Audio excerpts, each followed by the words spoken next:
I think this thing came off a truck.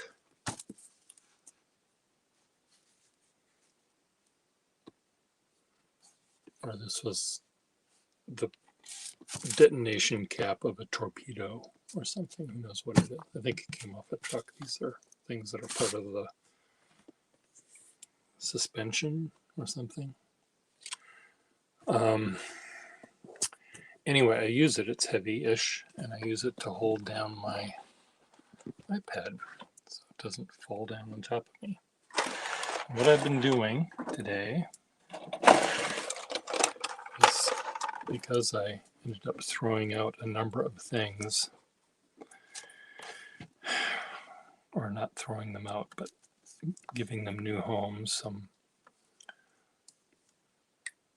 dozen or so cubic feet of space have been cleared in my house. So with the extra oxygen now that's available, I'm thinking a little tiny bit more clearly about the rest of my life. And part of the rest of my life is dealing with pens. And these are pens that, what I'm doing, I'm taking pens that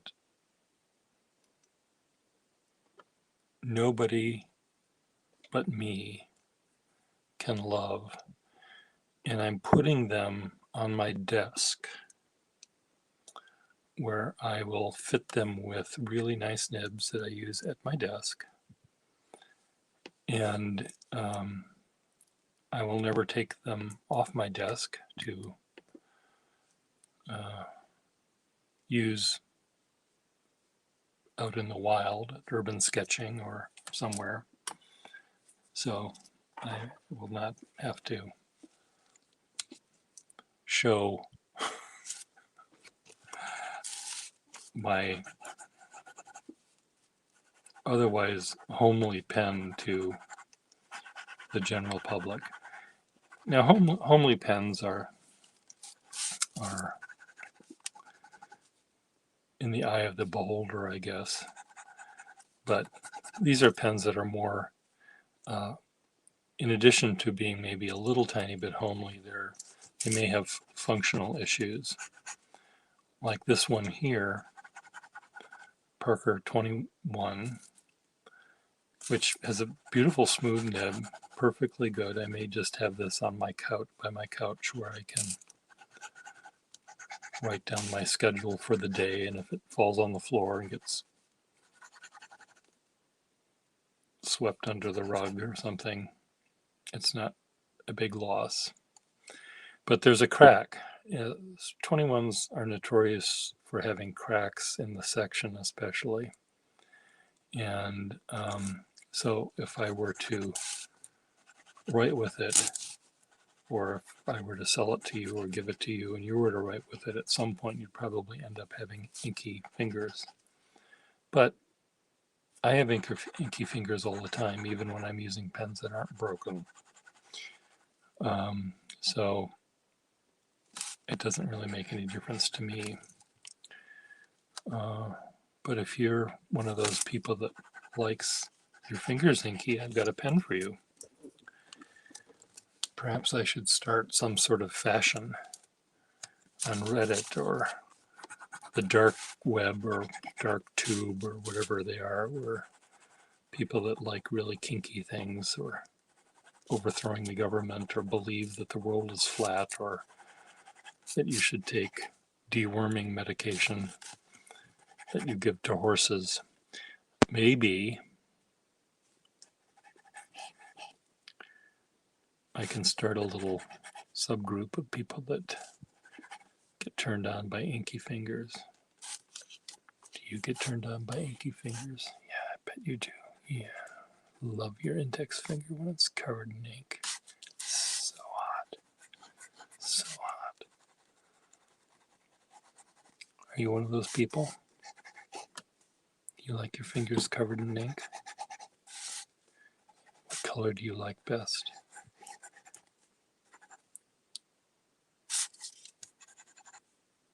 Yeah, I bet you'd pick that color. Yeah, I like that color too. So anyway, inky fingers. Another pen destined for there is this one.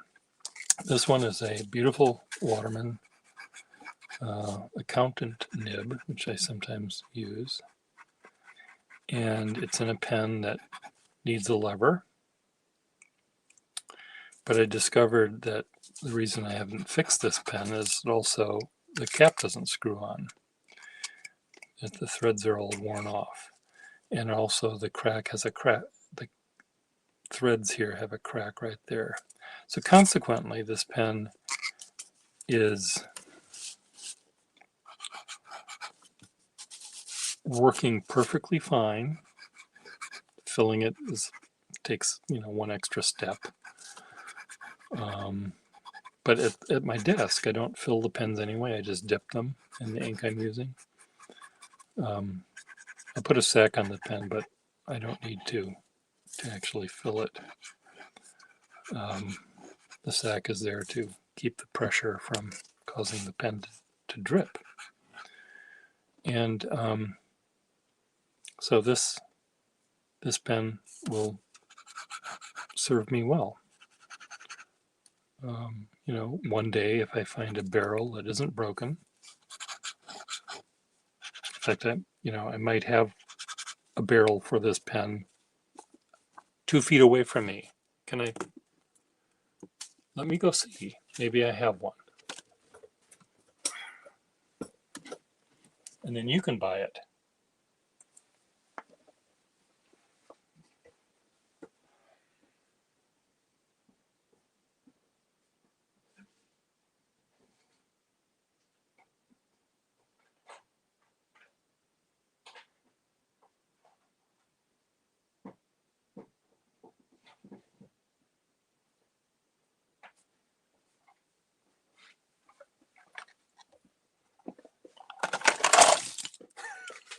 Do you think I have any? Do you think I've got one of these?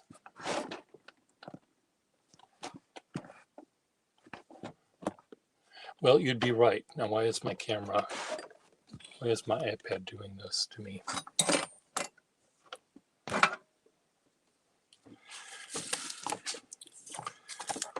Come on.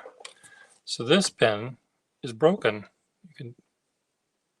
That's not helping anyone. Okay, so this is the pen that I want to see if this...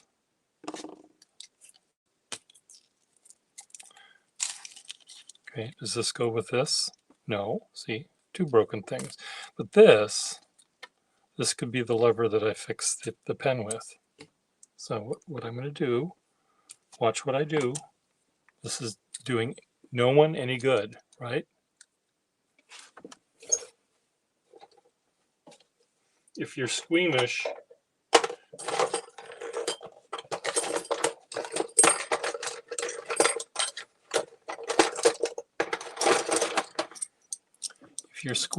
don't watch.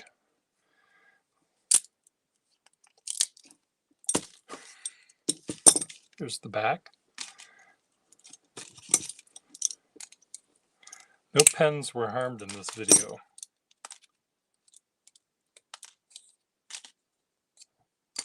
Okay, so here's the lever. So this could go in that other barrel, but that barrel is cracked. So that's not going to help. Somewhere here I've got a thing of trash. So where was I? I'm trying to find...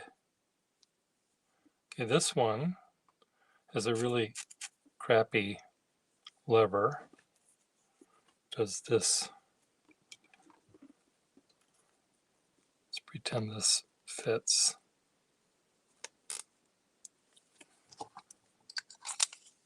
Look, I have a pen that I can sell you now. This lever isn't crappy, it's a beautiful lever. No, okay, so this one, this is doable.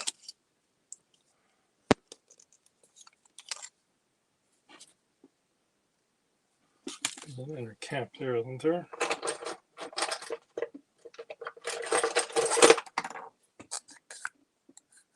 No, there's no inner cap in here. On top of it,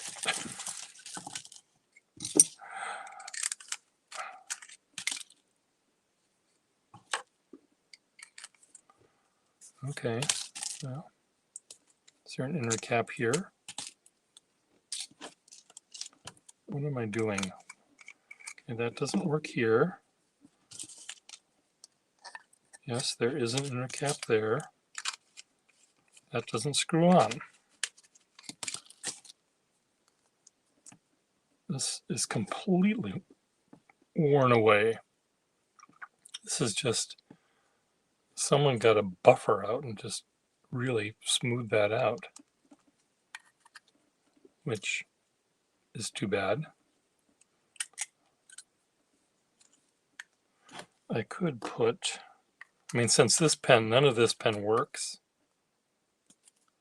Is this the one without the cap?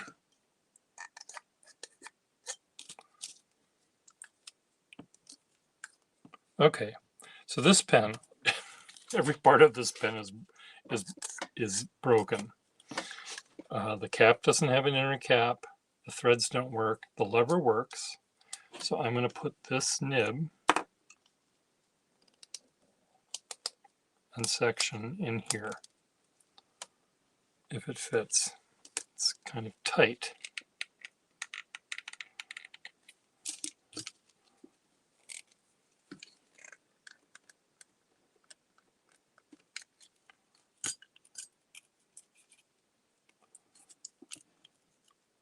Anyway, the point, what I'm trying to do with all of this is to come up with a pen that no one would like,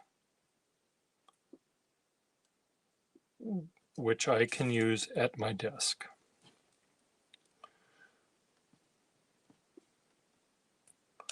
And I'll take away a pen that is more functional than this one. It'll have a lever that works and a cap that screws on, and I'll sell it to you.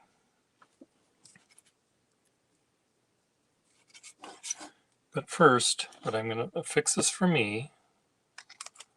See, I keep on wanting to screw it on. Does this one work?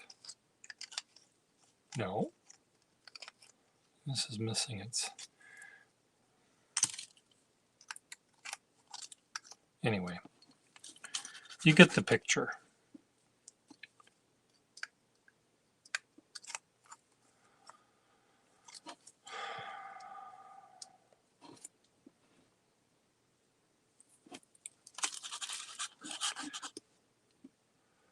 Okay, where am I going to put this? Pens that Pierre will fix for himself. Okay, now I'm going to put these all back because none of these work.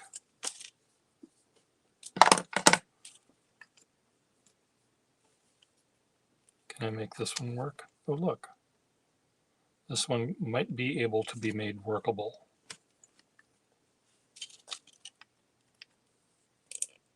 Shit.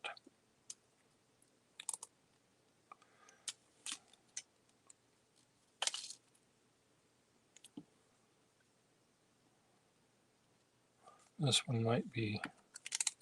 I don't think I don't think this is going to screw on. Maybe it will.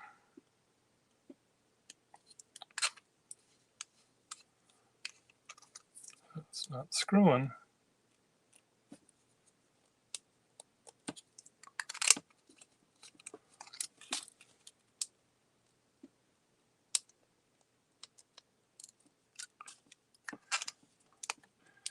Well, it will screw on. I think this section, though, is a little tight.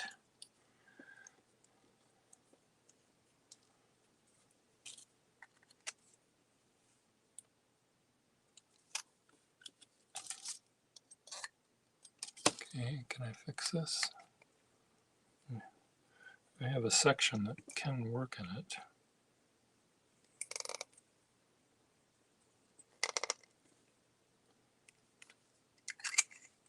See, this doesn't screw on.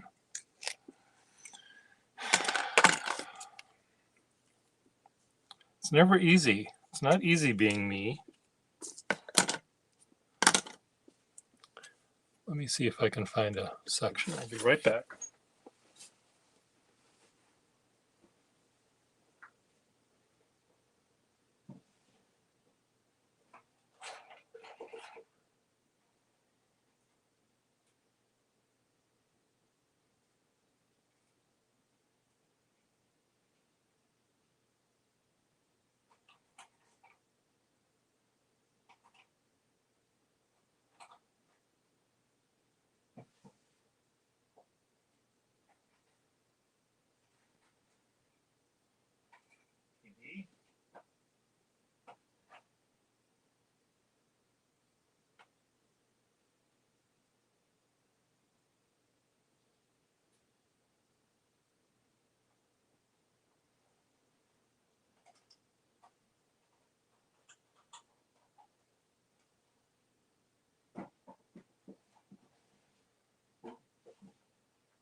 Kitty.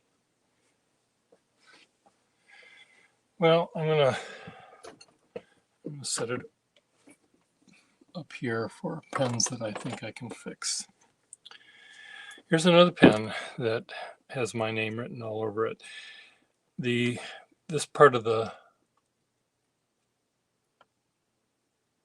pen, this part of the barrel, and this part of the section, the barrel was lathed a little bit crooked, so when it fit into the pen, it's a little cockeyed.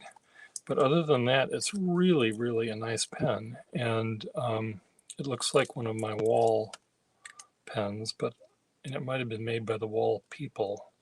It doesn't say Wahl anywhere on it, though.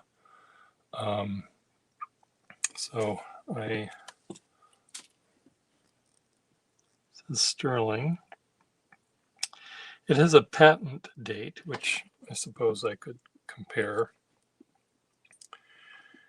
with something else, but I might call it a Wahl.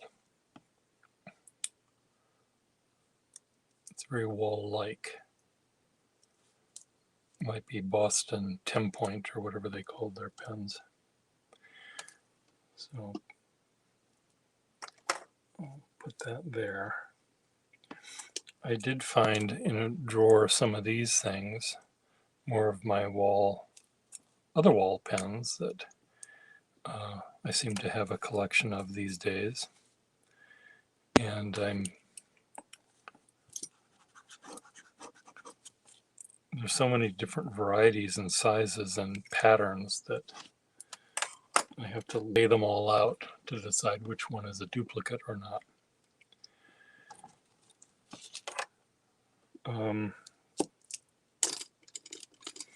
Other pens I'm bringing over there are capless Waterman 12s. They're, yes, I can sell them without a cap, but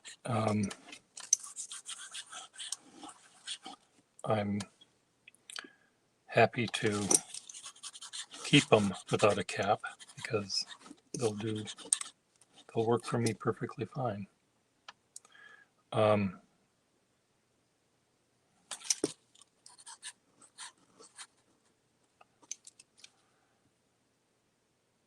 Beautiful. These pens are beautiful, beauteous.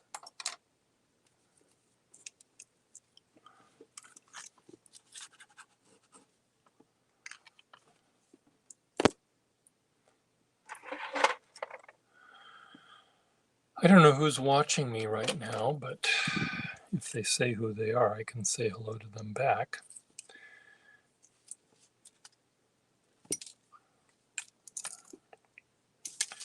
Here's a little, just a little bit more.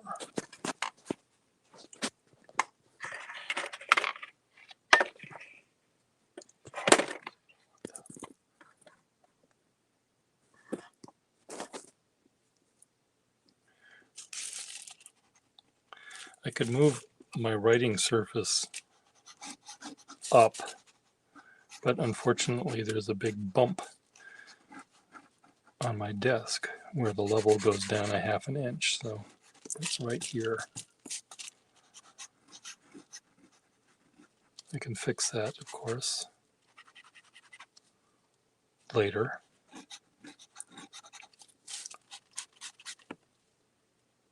Really nice. These little Schaefer pens with their short caps. There's something very, I don't know, they remind me of a bullet shell or something, which I don't like, but there's a certain functionality that goes into making ammunition that you're going to kill people with, because you can, because you have a Second Amendment.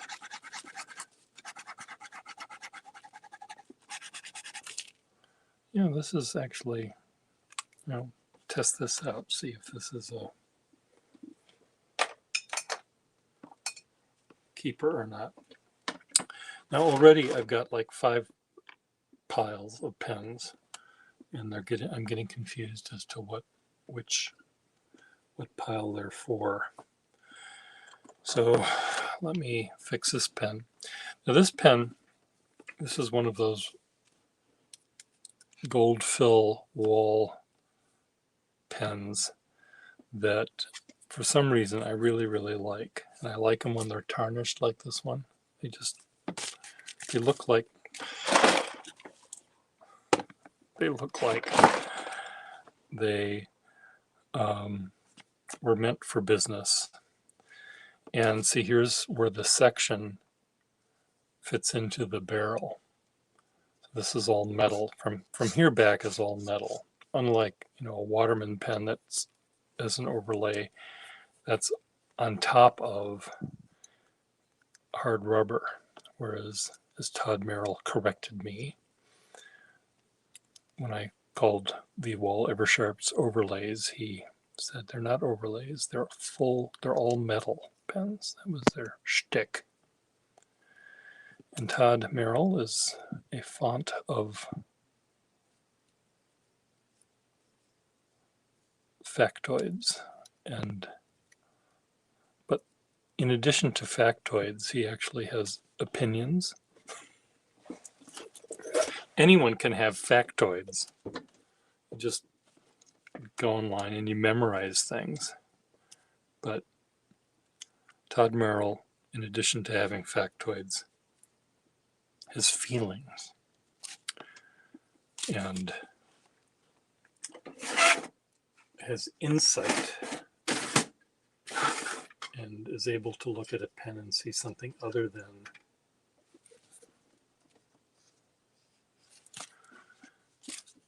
a pen that was manufactured in God, fuck's sake.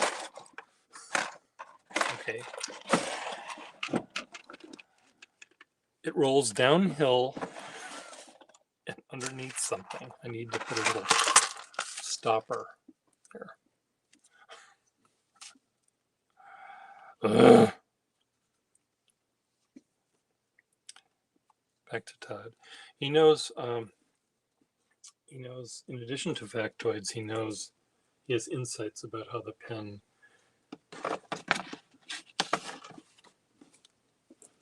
exists in the world, where it belongs, and how it is different from its brethren. I'm looking for there it is, my shellac. And he'll use poetic terms to describe how these things work. And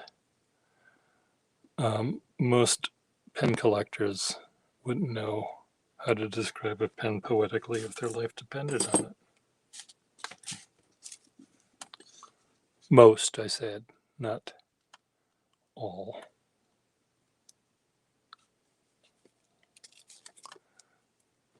The ones that are factoid driven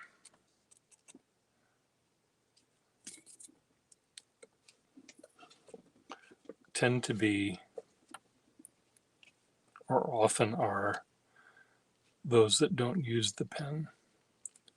So when you just look at a pen, it's hard to understand them. But when you use a pen, I think you have all sorts of insights that you don't have if you don't.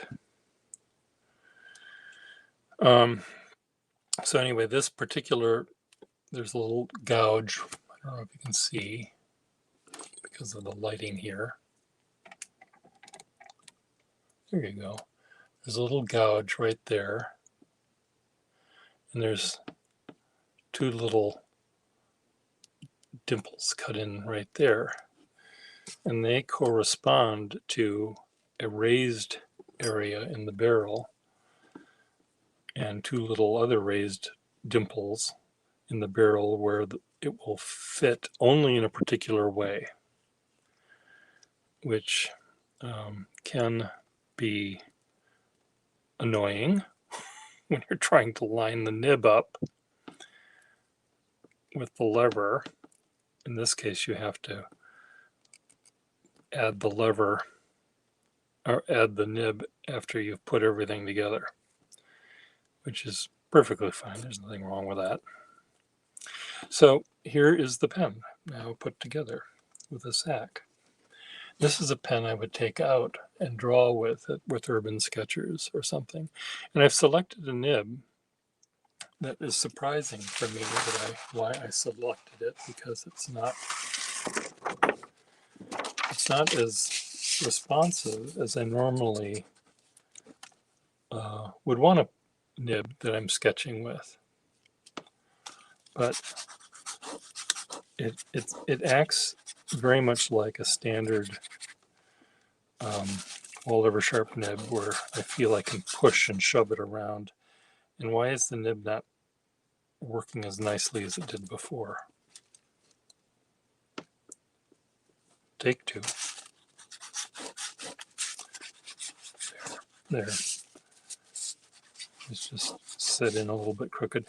It has a really nice fine. The broad is slightly broader, but not much. So this, I don't know, this would work with a certain kind of drawing I'm doing.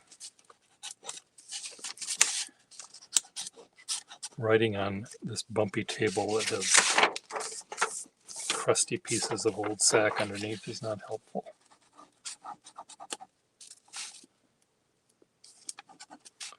I bet there's a group, though, on Reddit of people that like crusty sacks. Yeah, you like crusty sacks, don't you? Yeah, I bet you do.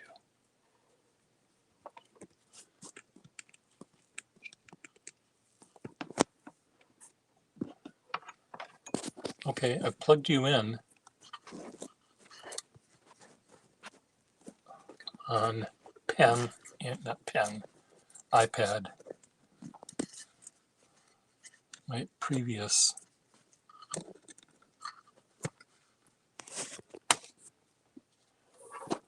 iPad broadcast stopped in the middle because it ran out of power.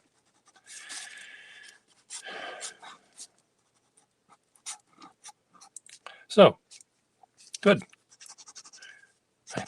In my collection, I probably have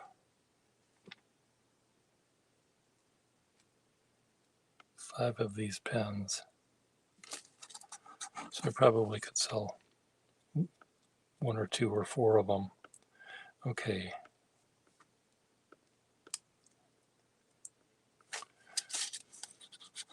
Still not set right. There, now it's fine. The nib, when the nib rotates or goes left or right on the feed a little bit, this is a very tight nib and tight feed, so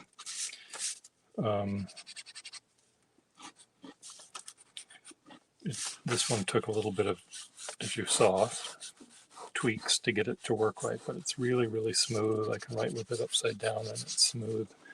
So this will be a good one for drawing. Maybe I'll draw with this tomorrow. Urban Sketchers. There you go. Full Metal Jacket. Okay, where am I going to put that? That goes up there. Will I remember that it's up there? Okay, where's Effects Technol? Here's a pen that I may send to him. I almost dipped it into the shellac. It's not a good thing. This is a really, really fine nib. And he likes fine nibs, as do I. And he likes Schaefer Touchdowns. And it's a modern pen, which is a little more modern than I normally like, but maybe he'll like this one. It does have a name on it, but Patricia Johnson. But I also have one that barrel that doesn't have a name, so maybe he'll want that. I have some pens here for Ms. Marilyn Darling.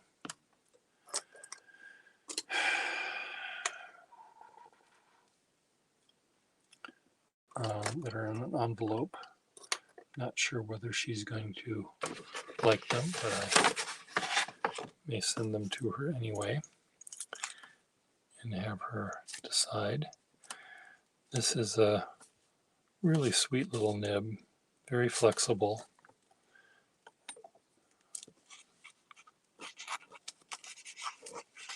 You may find it a little scratchy though, so may not go to her. There's another one I have for her as well, but I won't bother to show you that. Now, why is this in there? Why is this in the ink? It's because it's clogged. So I'm tired of this being clogged. So let me see if I can knock this out. Get my knockout block. Get my little hammer.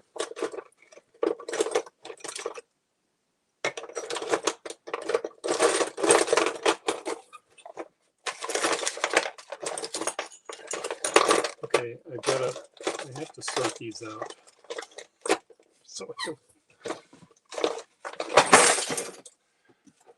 okay, drop it on the floor first. God damn it. Oh, it just fell on the floor.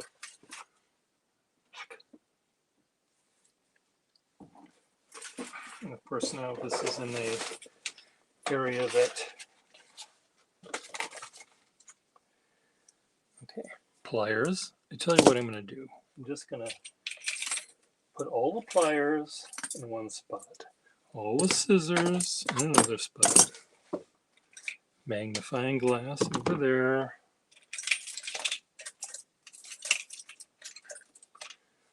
This looks like a scissors, but it's a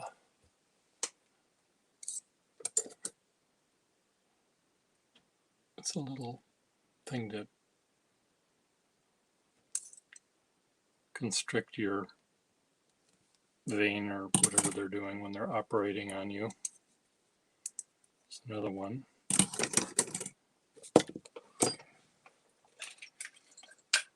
My most valuable tool, my little nib pliers,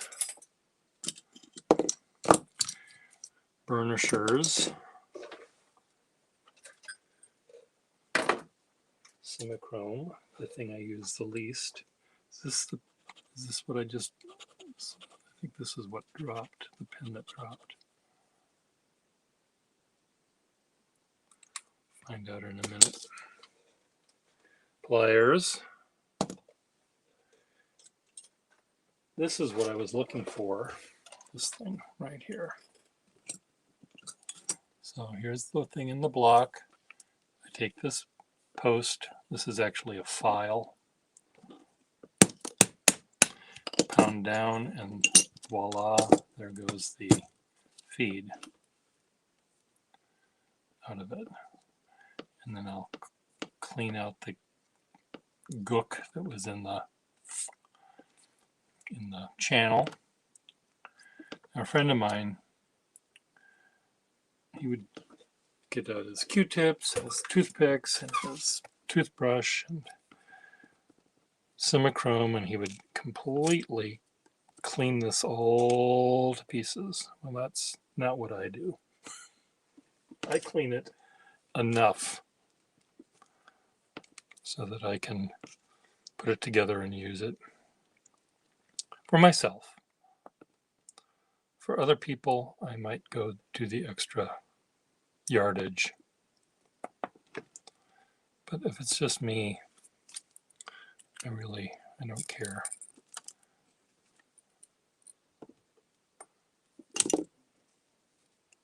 Hello, S-Craft.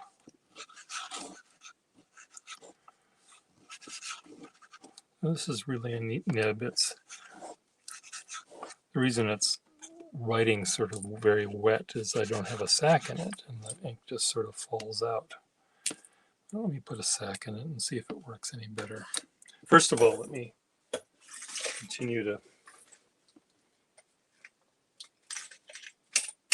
clean up.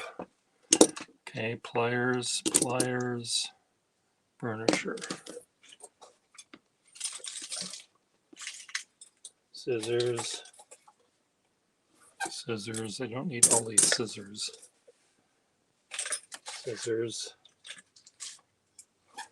Burnisher. This is the burnisher I was looking for the other day. It's the one that isn't broken. This one has the tip I need. This one, these two are okay. This one is missing a little rounded bit. So where am I going to put the burnishers? Put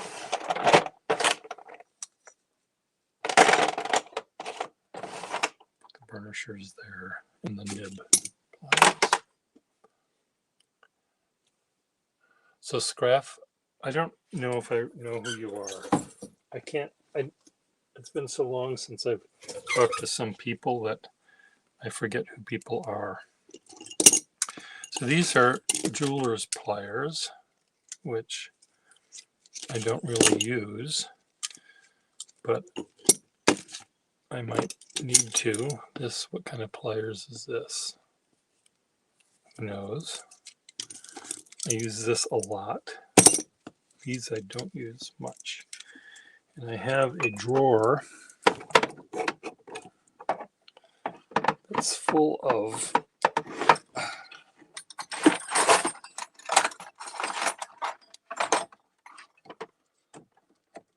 pen repair tools that are duplicates. So they're all going to go in there. Okay, I use these two a lot. I don't use this. That can go in there. So Scraff, talk to me. Tell me who you are. Tell me what you are.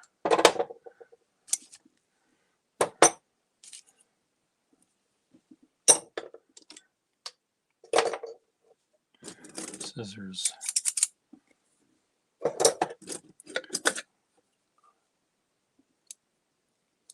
Well, you're kind of new. You're a pen collector.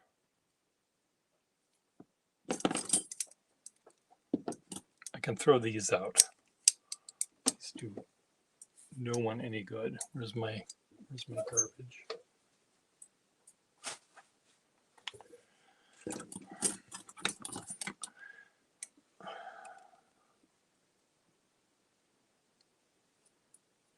Would I use this?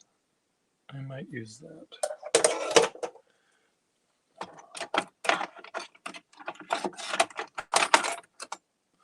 What kind of pens? What kind of pens do you like the most? Would you like to come online with me and chat with your voice and your? Would you like to do that?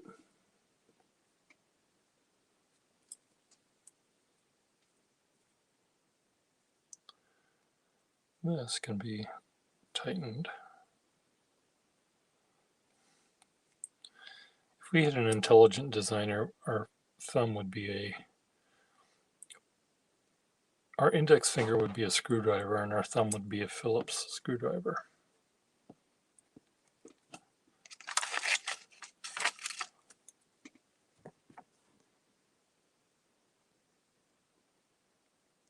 Would you like to join me? If you do, copy to clipboard, copied. You just click on that link and your camera will start. And if you don't want to show your face, just aim the camera at your ceiling or somewhere else, the floor.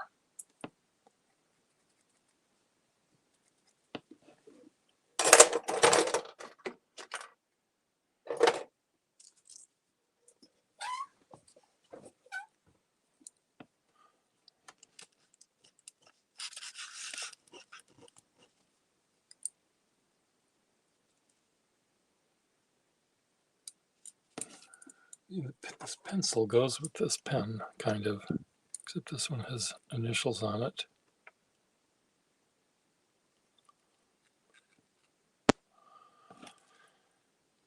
Let's see, what are you watching me on? What device are you viewing me?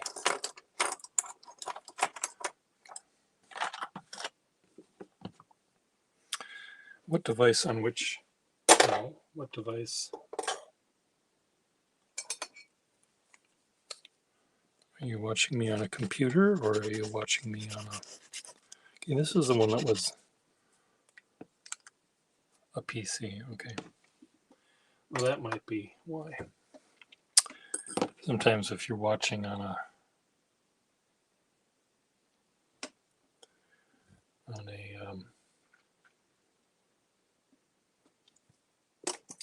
phone, it automatically will detect the camera. So what do you have some pens, an assortment. We'll call it an assortment, not a collection. What do you do with your assorted pens? Are you a writer or are you a... Does this fit up here?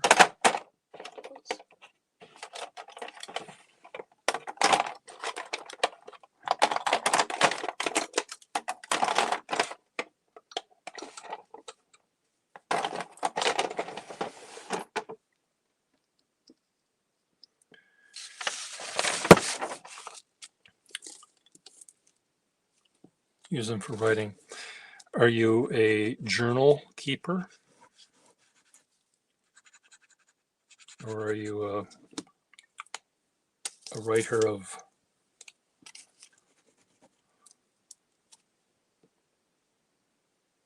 sonnets? Are you a journalist? Is this one broken? Yeah, there's a crack right there.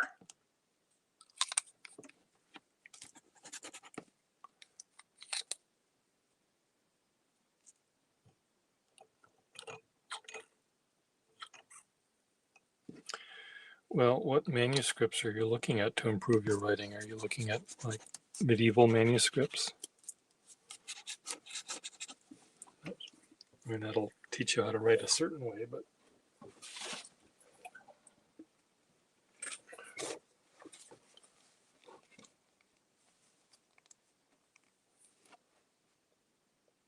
oh, good. And where do you do this? What part of the world are you from?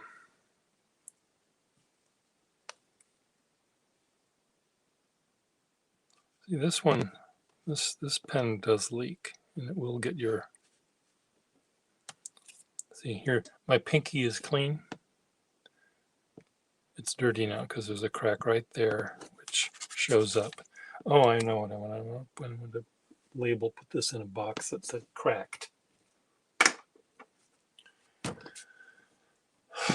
Got an envelope here, I'll put it in here. Cracked. 21s. Can I take a guess at which country? Well, I can try. We could start at the middle and work our way out. Scrap.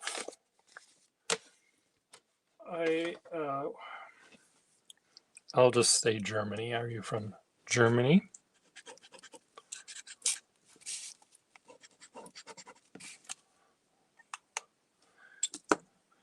Are you from Deutschland über alles?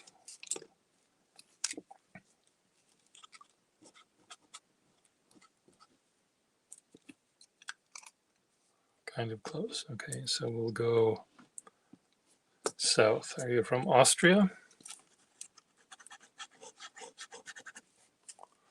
Austria unter Deutschland?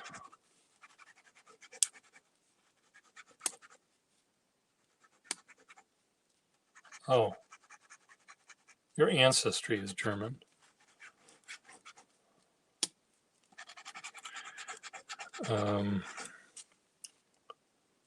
Closer.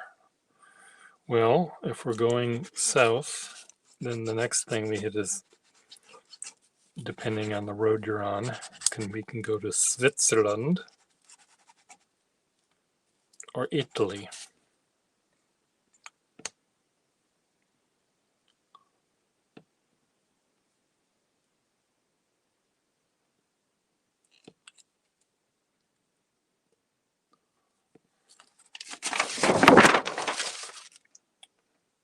Here's my map of Europe. Austria is a neighboring country. Oh dear. So here's Deutschland, the Low Countries, France, Portugal, Switzerland, Italy, whatever, Austria, Germany, Poland, Ukraine, blah, blah, blah, Greece,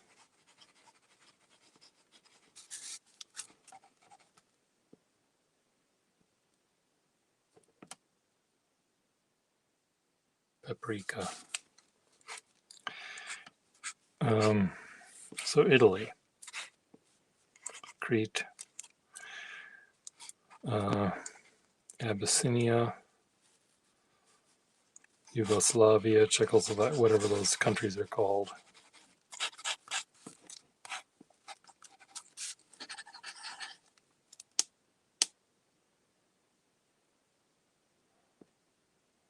Geography with Peter, is that your name, Peter?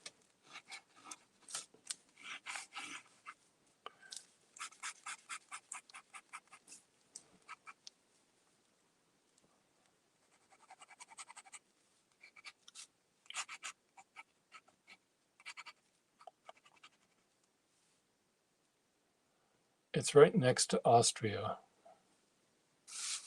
Luxembourg? No, that's not next to Austria. Do I have to look at a map?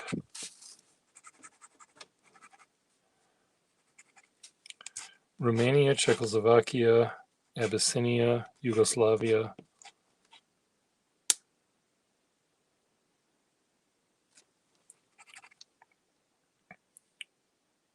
Italy.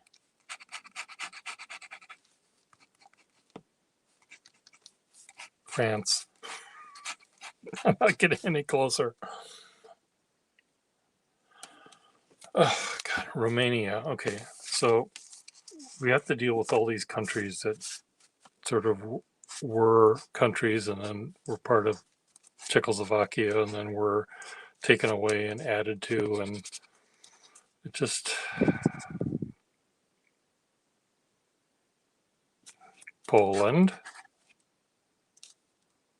Romania, we got Transylvania, we've got Czechoslovakia, we have Bulgaria, we have, but I don't know if these are, I don't know if Bulgaria is a country all by itself anymore.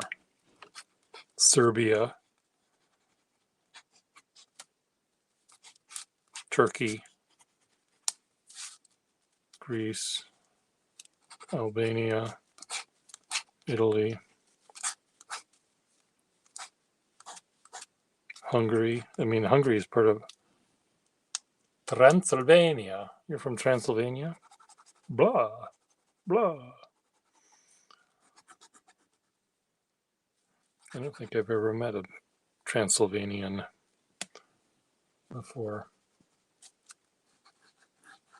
It used to be part of Transylvania. Oh, God.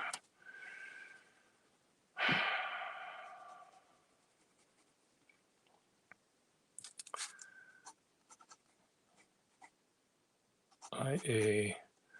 Was your country ever a Cunard ocean liner?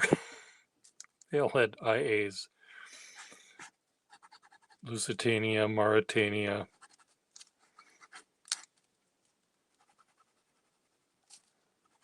Bulgaria, Serbia, Croatia. It starts with an H. Hungary.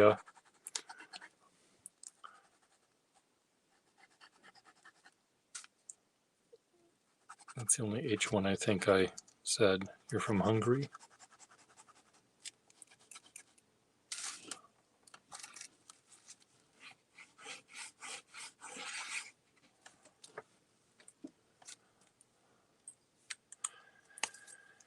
Let's see. Do I have your flag here? Let's find out. No. No. These are flags that are all falling apart. Norway. Poland.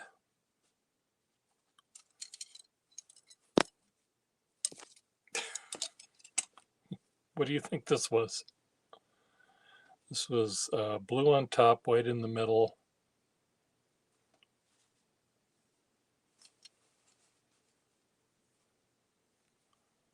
Oh, well, it took me forever.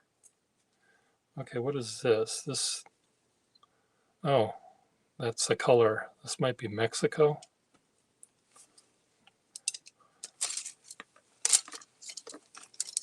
Okay, this is Greece. These are just tangled up. And okay, let's just do the one. See, my moths prefer the white meat.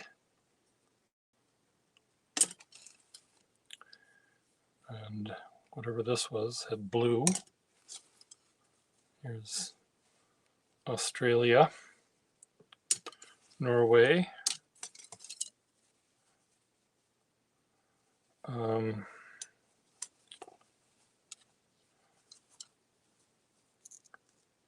Beautiful silk flags that are just falling apart, as you can see. This is Morocco. Here's Japan. Oh, here's the USSR in tatters. I don't know what this is.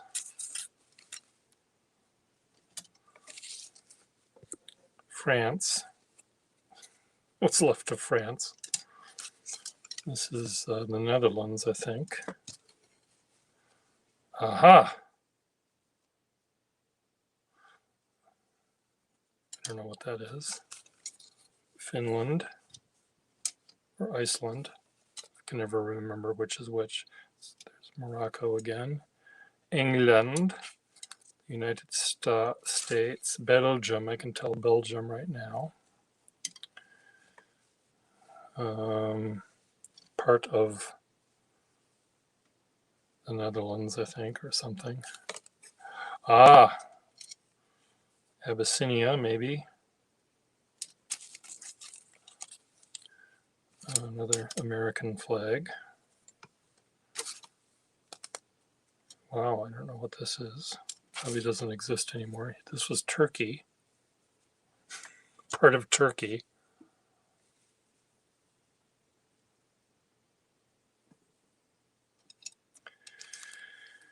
I haven't found Austria-Hungary yet. There's Canada.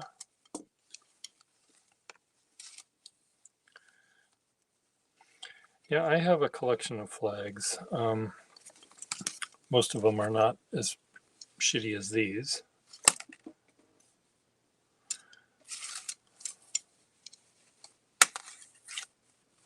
Come on. Come undone.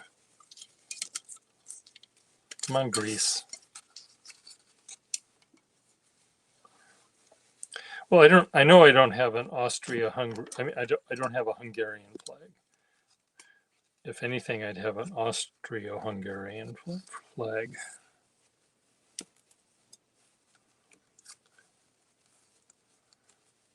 I'm trying to remember what it looked like.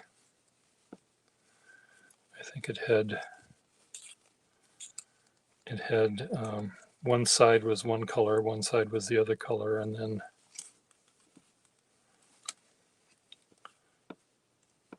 there was a shield on the inside.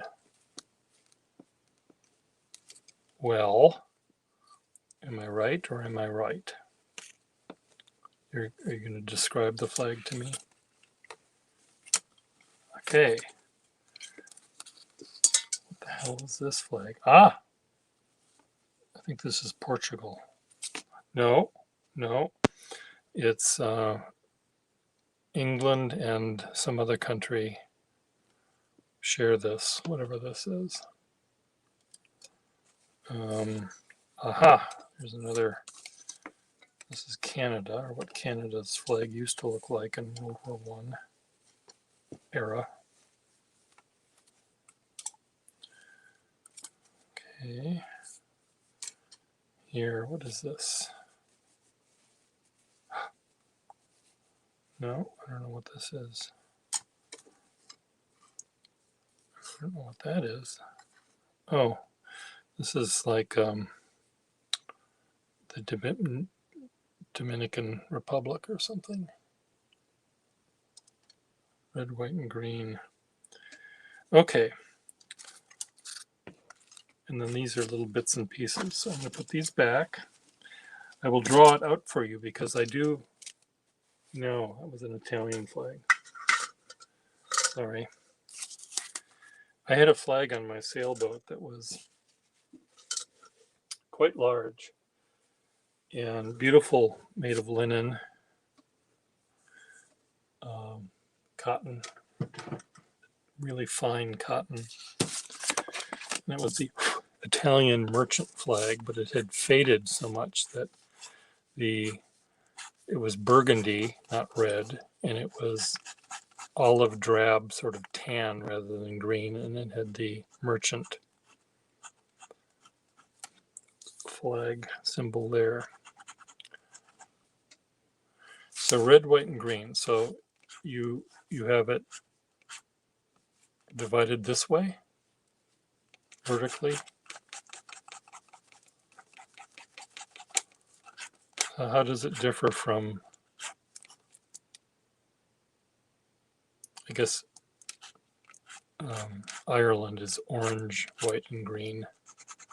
Orange should never be in a flag horizontally. Ah, okay. I'm trying to now remember the Austro-Hungarian flag because it had the shield with the two kingdoms, I think. Let me just look it up. I know I can look it up in a book.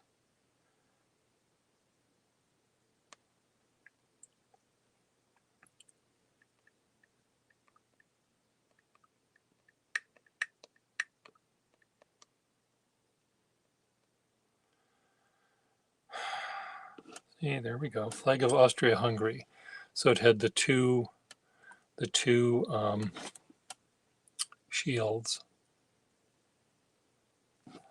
Well, I'm a few hundred years old, you know. So now the Hungarian flag is just Hungary flag.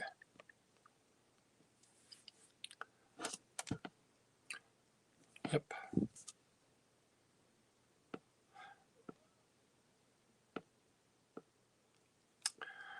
Do you know the word for someone who's interested in flags? You know what that term is?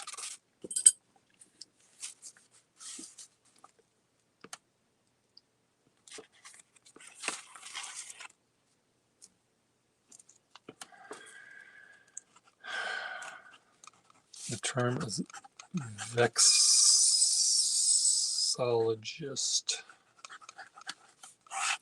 Someone interested in flags is a vexillologist.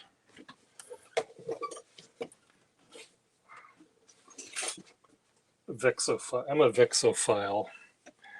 I like flags, but I know a little bit about them. Kitty.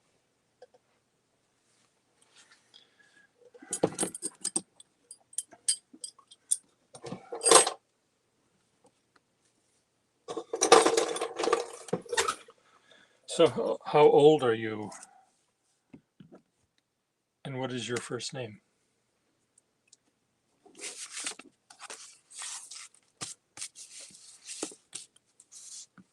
And are you cute? No, I'm joking. What? How old are you and what's your first name?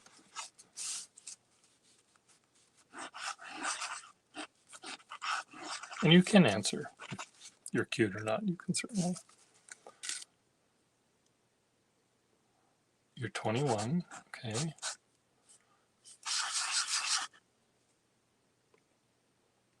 Yes, a numismatist.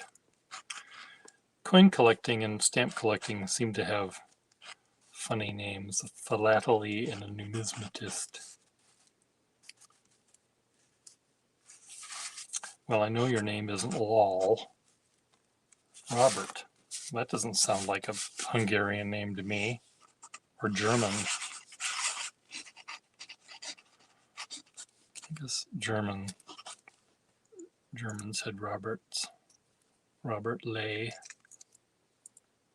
Or Ley. L-Y-E. L-E-Y. Ley, I think. Some Nazi defendant in the Nuremberg trials was named Robert.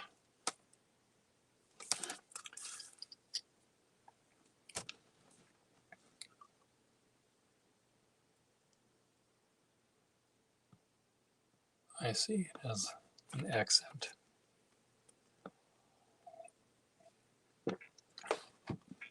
Well, nice to meet you. And are you cute? You didn't answer that. I know your mother says you're cute, and maybe you have an aunt that says you're cute, regardless of whether you're cute or not. But so you must be in school studying to be a architect or something.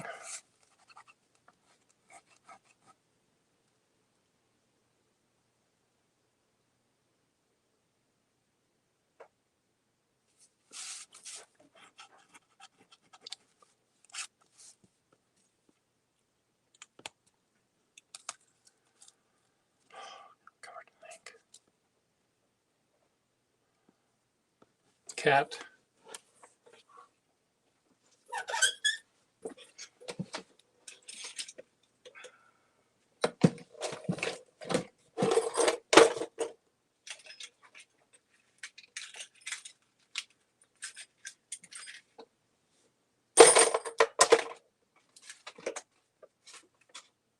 I'm still picking up the tools that I dropped.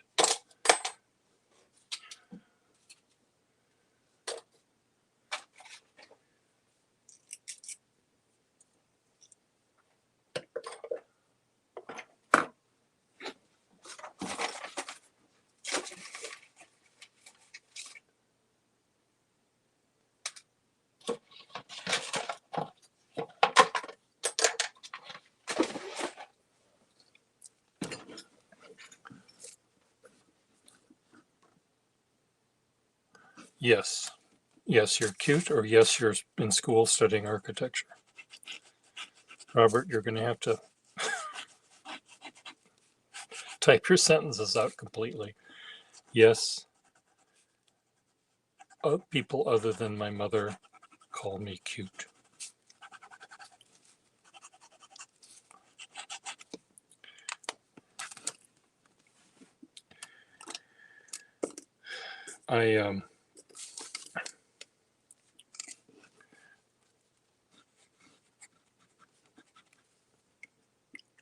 School.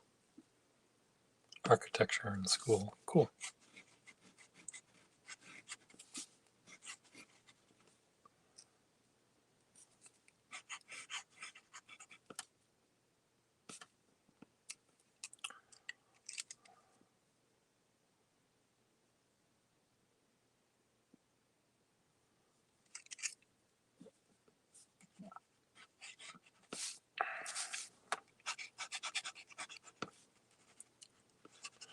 This pen is a Wahl Eversharp pen from the 20s.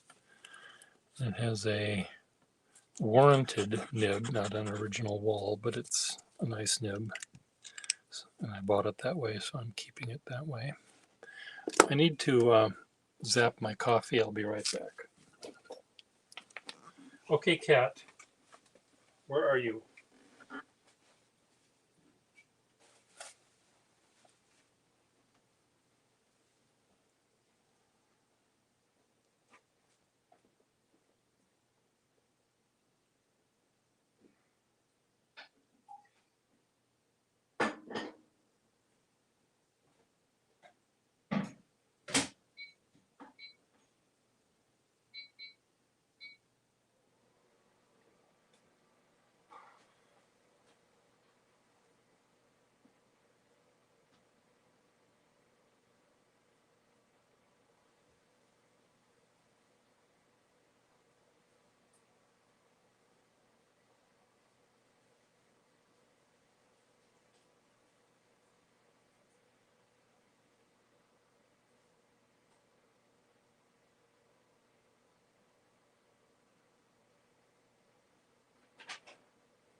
Cat, what are you doing? Yeah, I know. Your food. Right there.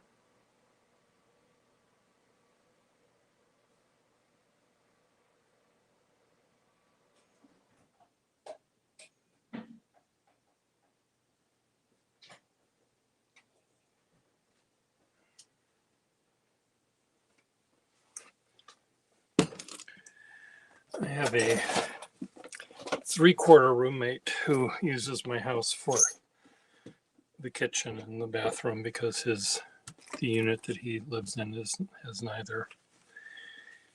And he treats my cat as if it were a dog because he loves dogs. He doesn't really like cats. And he has a morning ritual with the cat at some point where the cat is eating its food and he strokes the cat's back while the cat is eating. And normally cats don't like that, but this one does. And this one doesn't eat unless you sit there with him. Kitty. Drives me crazy.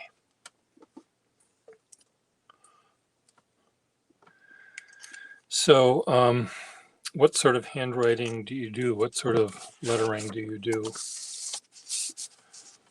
You say you're looking at manuscripts to learn how to write.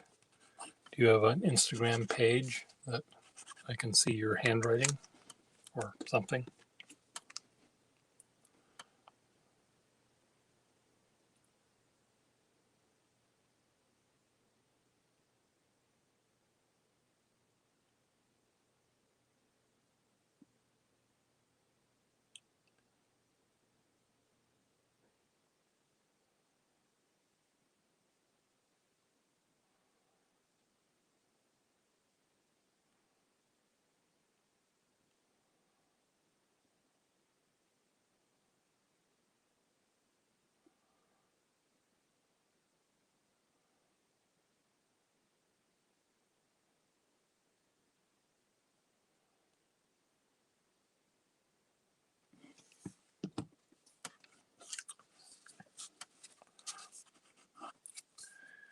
If you are on Instagram, you can look at drawings I do on my channel or whatever it's called. My feed, Pierre Gustafson is my name, Pierre Gustafson.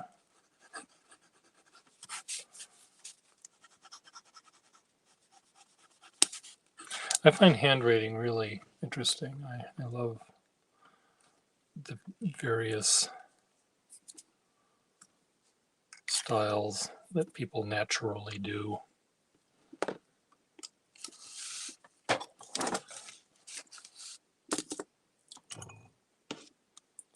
is this going to work for me now?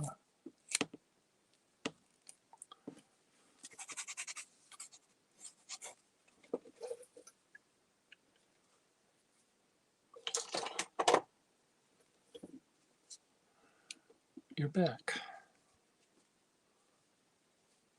I didn't realize you had gone. I've been talking to you forever.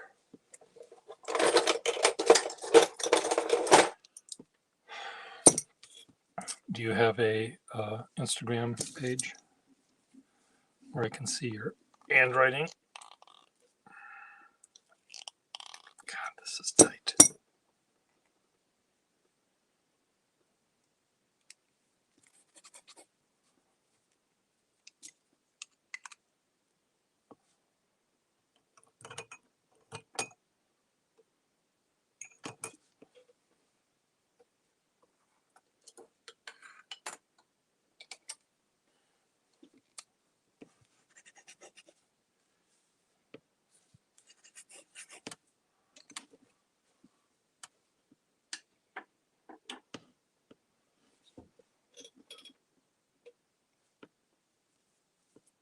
Yeah, send me a sample.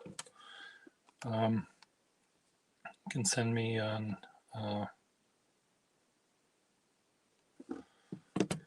email.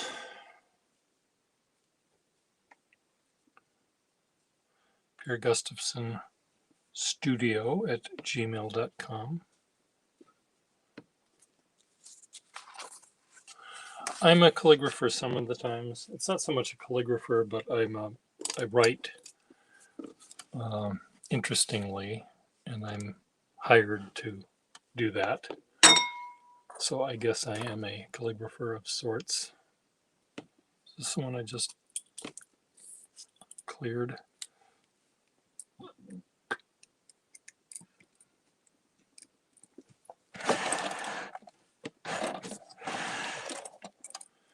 This needs a lever.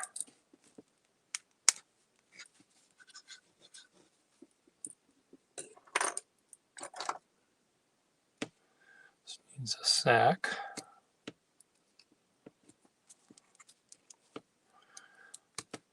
This is really a beautiful pen, but it's mismatched. It's supposed to have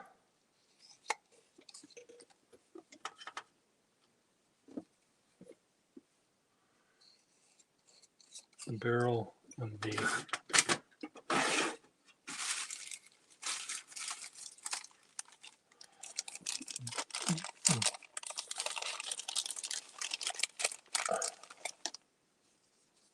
You have an account?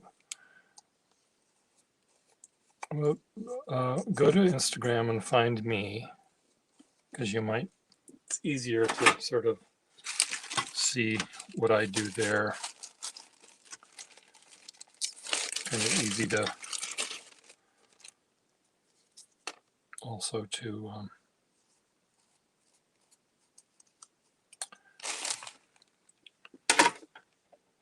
send images. You don't have to scan them into your computer, and I guess you don't have to do that. You can take a picture with your phone these days, but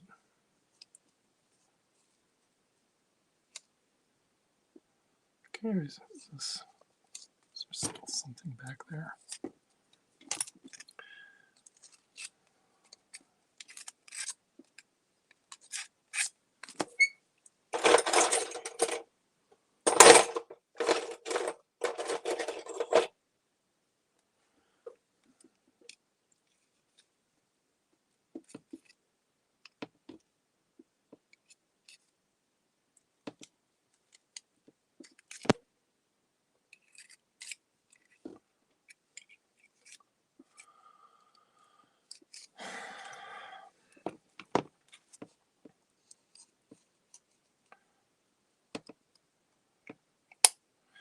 Okay, this only wants to go back that far. Take that out, take this, cut that. Where's my scissors? I just had them in my little hand.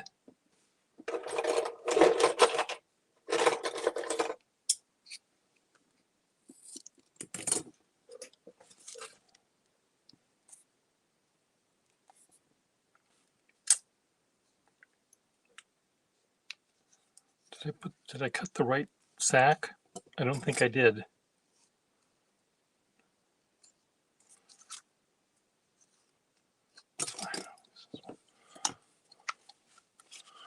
Oh, my normal handwriting sucks, but I'll show you.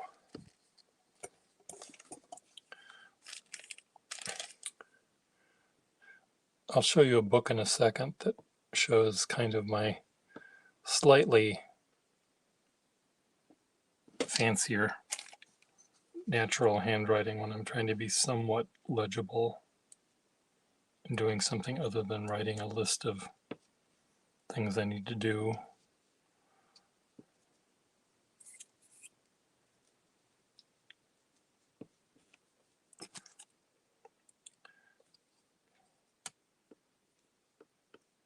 Good. So this pen has squares here, that end, and it has little rhomboids here at that end, which is a mismatched cap and barrel, but I don't care. It makes me smile. It makes me smile. It's perfectly good. I'll just keep that one. Okay, put this over here. Clear this out of the way, and I'll show you a book. And I'll ask you another question, Robert.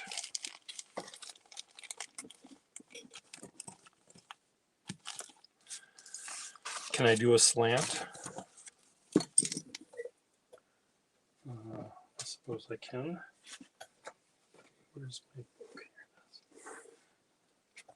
So this was given to me by a friend of mine who knows I like old ledgers. And this is a book that has, it's a guest book from a house in Italy from 1909 up to the 30s. So we've got, you know, vertical writing here. We have, this is German from Berlin, Lübke. Vertical again, big rounded Lorschram from New Orleans,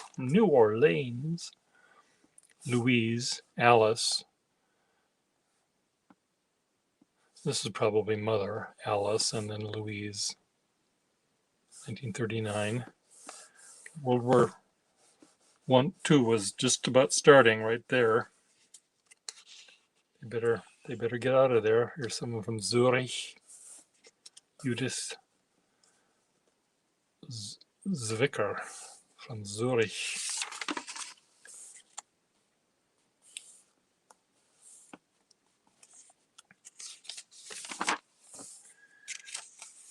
So what I do with this book now is I write in it, dinner party. So what I do is I will ask each person, and I'll ask you,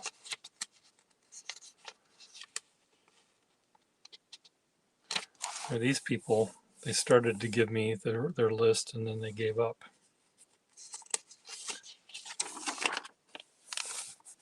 Robert. So I will write you with this pen. You want me to write with a slant? Now I'm going to do vertical. Robert. Slanted.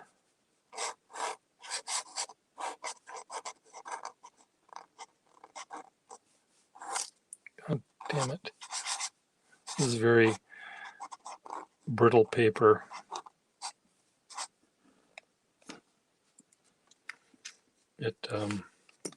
Try a different nib.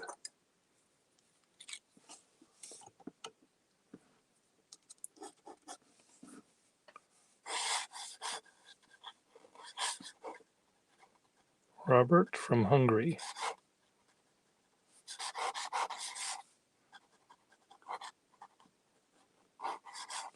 Okay, so here's your question, Robert from Hungary.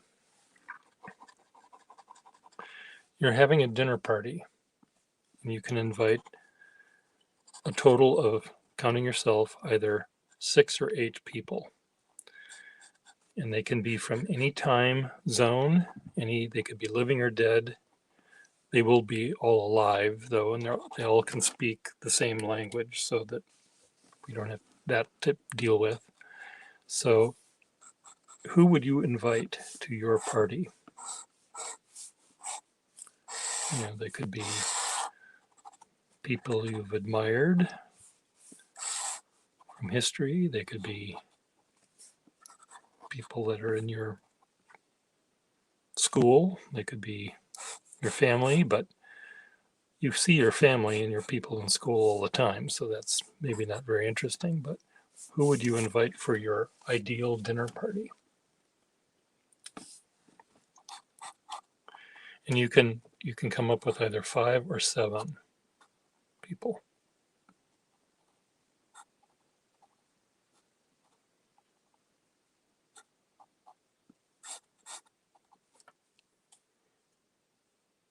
Some people in the past, I'm not going to give you their names or who they invited, but some people, everyone was a musician because the person really liked music and wanted to talk to all these musicians. But sometimes someone was a musician, someone was a movie star, someone was a catty gossip, someone was a dictator, someone was a past president, philosophers, mathematicians.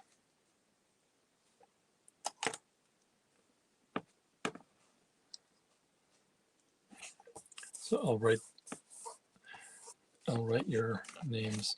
So here is how I might normally write. Looks like this. A little sloppy.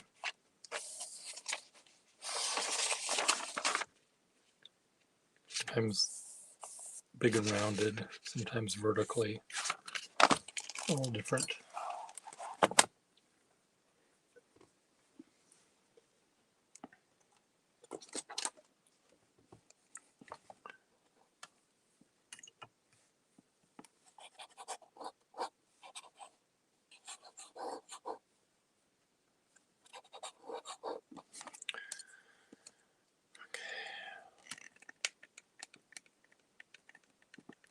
While you do that, I'll fix this pen. This is another pen that will go to my desk because the threads don't work. So I can't really carry it with me outside the house, so it'll go on my desk. And I'll use it there.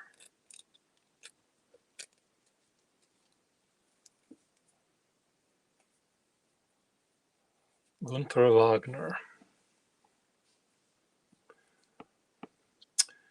Okay, I'll write it down in a second.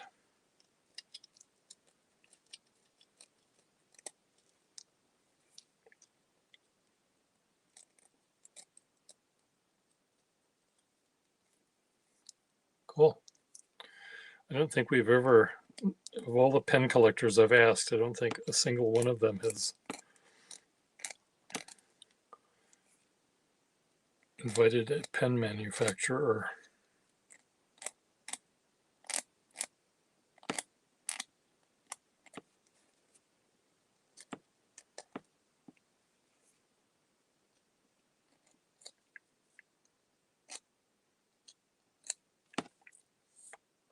So you're unique in the world of dinner party giving, Mr. Robert. Okay, you have either 4 or 6 people to go. So you have a pen manufacturer. Is this someone would you ask? Well, anyway, I'm not going to ask you why you're inviting them.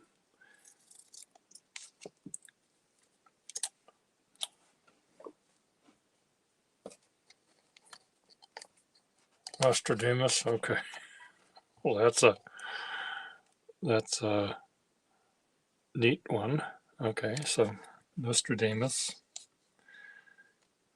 Are you gonna point out where he was right all along and where he was wrong? You just sit and watch the news.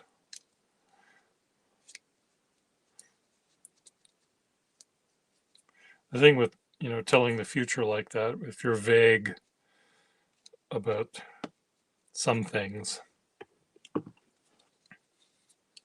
he doesn't say things like, in Germany there will be a dictator. He'll say there will be a dictator, and that could imply that could mean Hitler or Mussolini or Napoleon or Trump. Okay, we've got two. So this pen now has a sack in it. This is a very, very fine nibbed pen. What sort of pen should I write your guest list in, though?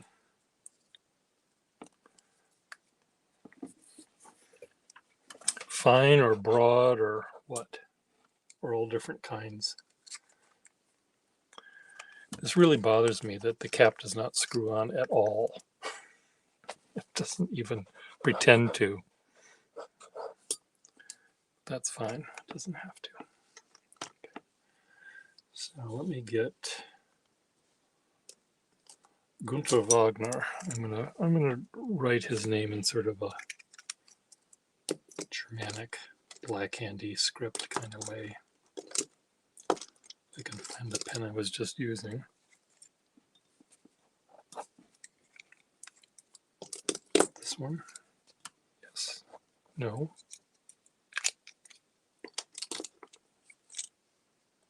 No.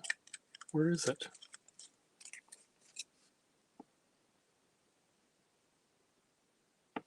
No. Robert, where was the pen I was just using? No. Okay, I'm running out of options here. It's not this one. Is it this one? Yes. Good. Okay, Gunther Wagner.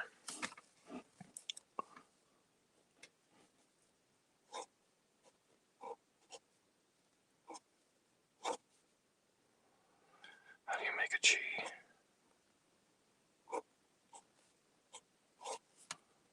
Gunther.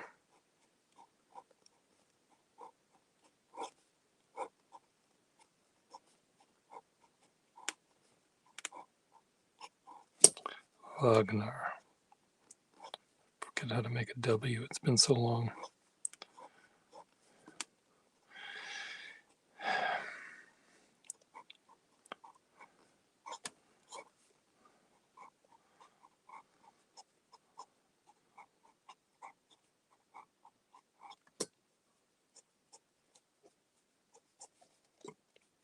Gunther Wagner. And here's the other guy, Nostradamus.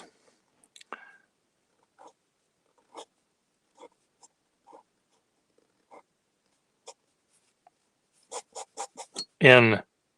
How do you make an N?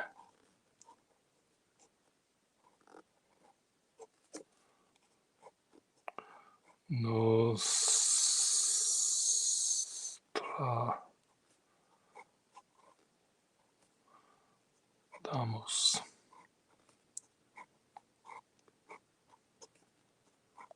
I'm really doing a bad job of this.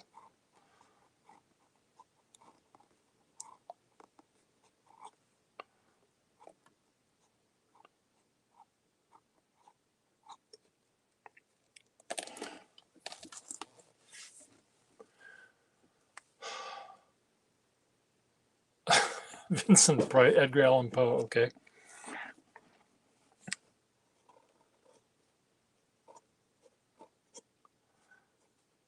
Edgar.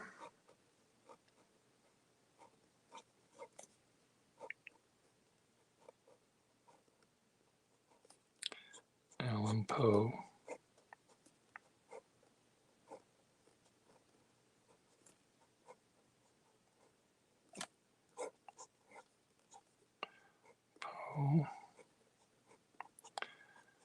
And Vincent Price.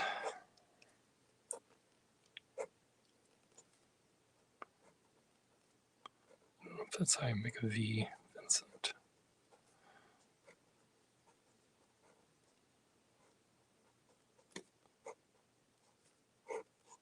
Price.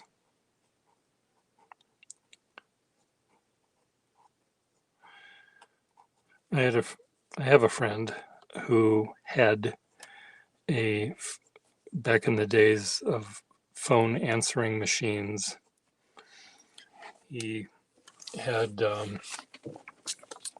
Vincent Price do the answer. You reached the house of X and Y. They're unable to get the phone right now.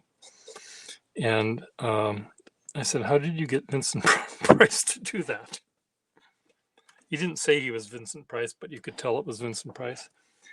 And the guy worked for WGBH Channel 2 television here in Boston. And Vincent Price was a host of a television show that they produced. So he was here doing work and got along with this guy I knew and ended up doing their phone thing. This is still glistening wet. I don't know if you can tell. You can tell. So Vincent Price. So you have 1, 2, 3, 4, 5. You have either one or three more, right? 1, 2, 3, 4, 5. Yes, you either have one or three. You can have a dinner party for 6 or 8.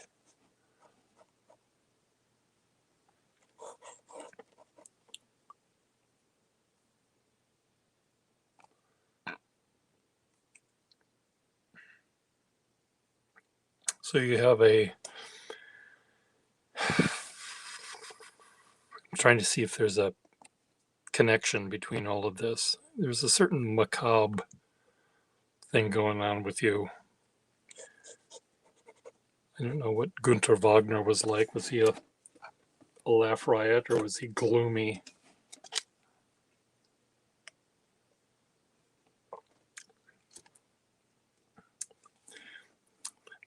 You might need to have a comedian in the group, someone who will crack a joke. Otherwise, it's just going to get too depressing. Don't you think? Edgar Allan Poe will be glum, quoting the Raven nevermore.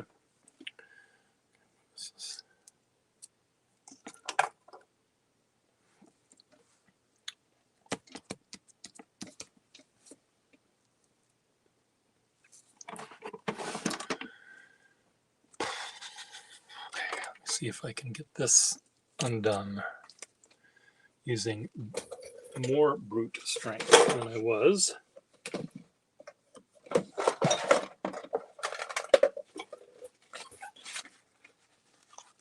Oh, just came undone. That's not the one. Fuck. Sorry, my language. This was the one I'm trying to get undone.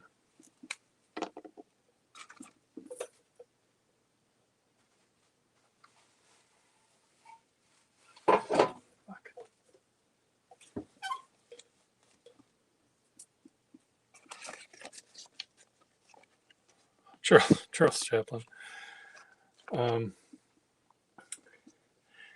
I mean, he would be really good at a dinner party, I think, but maybe not with your group.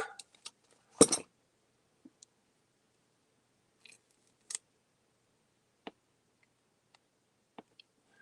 I going to have to heat this?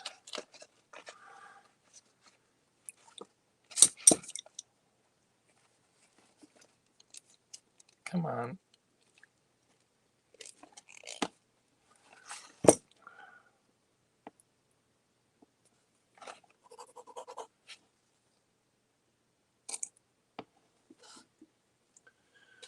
Okay, let's heat this up. Let's heat this puppy up.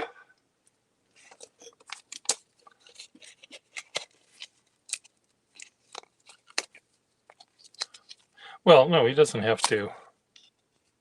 I mean, he certainly was a serious person.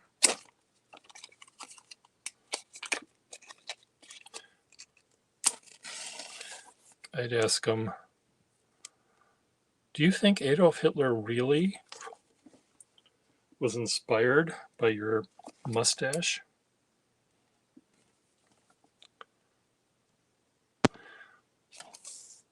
There's a flame here. What I'm doing, I'm heating, hopefully, the barrel.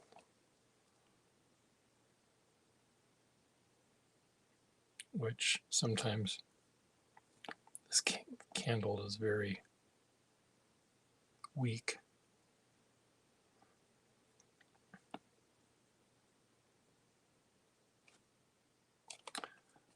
Well, it's not getting anything hot. Come on, candle.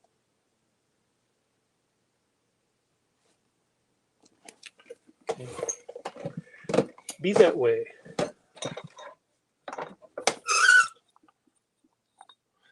Use a better candle.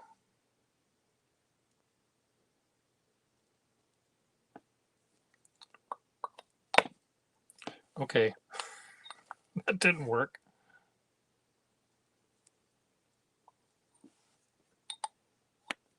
There. Oh my God, this is going to burn my house down.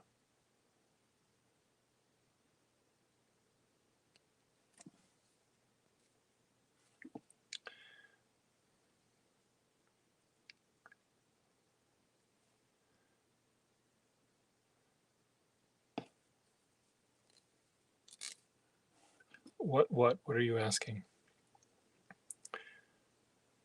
Mr. Chaplin,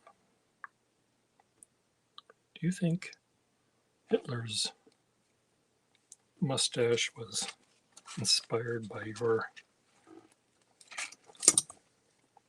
style? There we go. Are you working? No. God damn it. Why is this not coming undone? I'm playing with fire.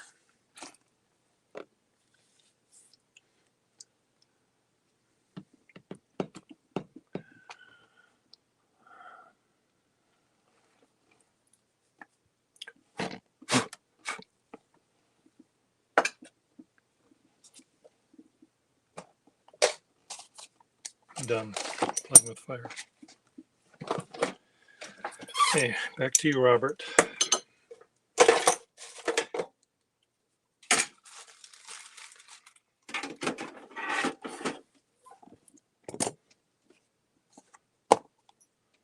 Harold Lloyd. Okay, cool. You know, you're interesting, Mr. Robert.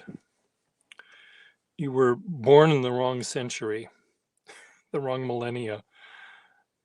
I imagine you're like the only person who's 21 years old that knows Vincent Price or Harold Lloyd, let alone Edgar Allan Poe. Harold Lloyd.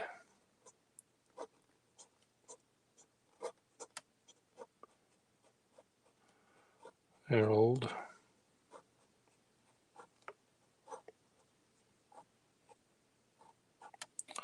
Lloyd. O O Y D.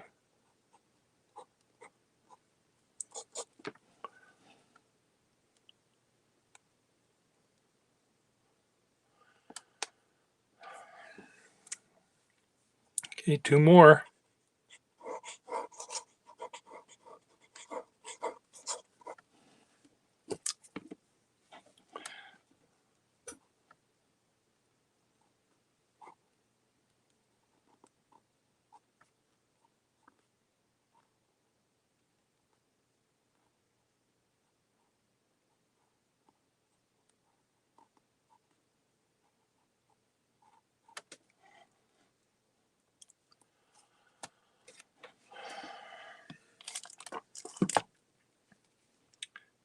Did you follow me on Instagram yet?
Okay, 2 people.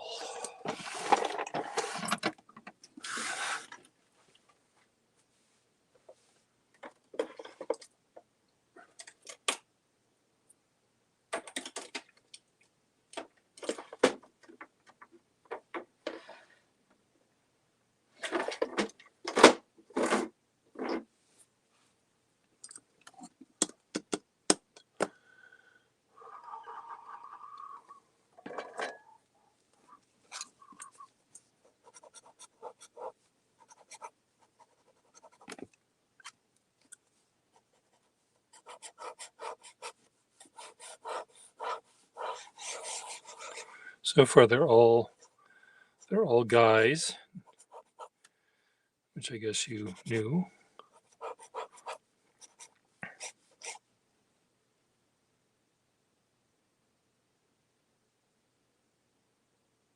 I'm looking at other people.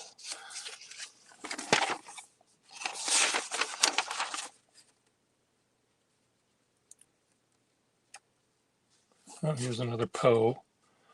Grisel van Raben wants Poe. He also wants God there. Socrates. And I asked which God, and he said the Yahweh, the one of the Old Testament.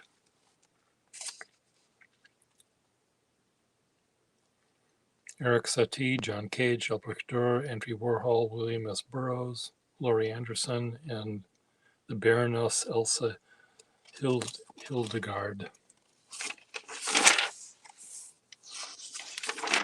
Winston Churchill, Dr. Seuss, Stanley Kubrick.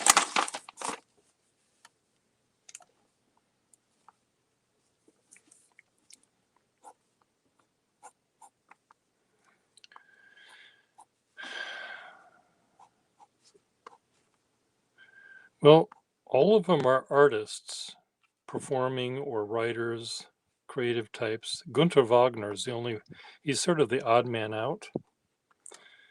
And I would wonder, I mean, if I was giving a dinner party, I want everyone to be happy and be able to talk to someone. And Gunther seems the one that's the least. I mean, he and Nostradamus might be able to carry on a conversation.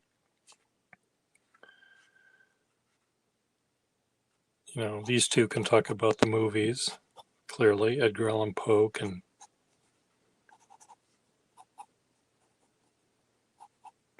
slurp at his soup.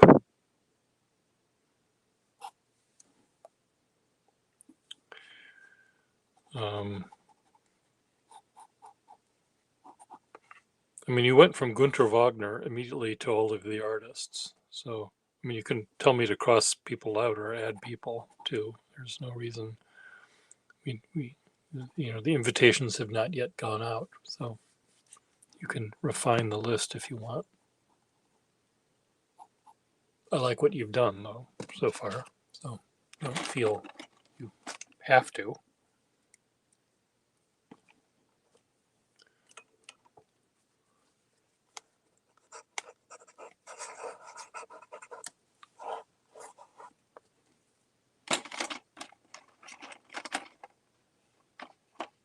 Oh, I see.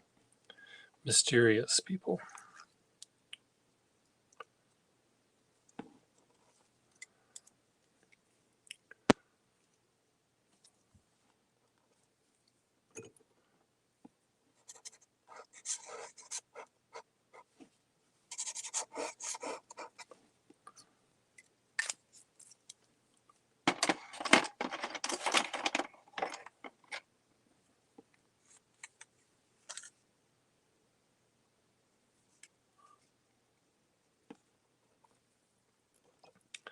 This poor pen has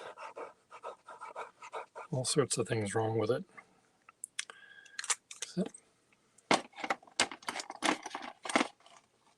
Which I'm afraid I was partially responsible for.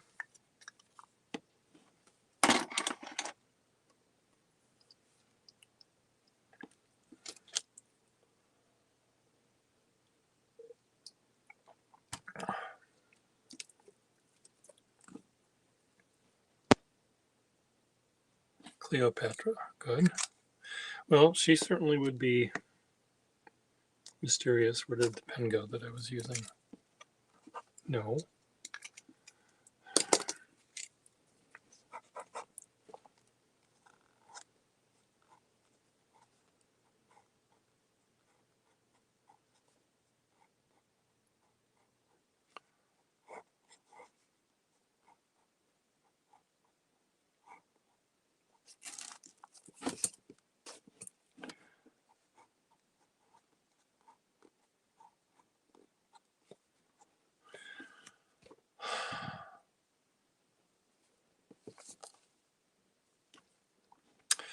Well, I think, you know, the reality of her, I mean, she's not a cliche in reality, and she's certainly not a cliche with respect to dinner parties in my book here. No one else has invited her, I don't think. And she is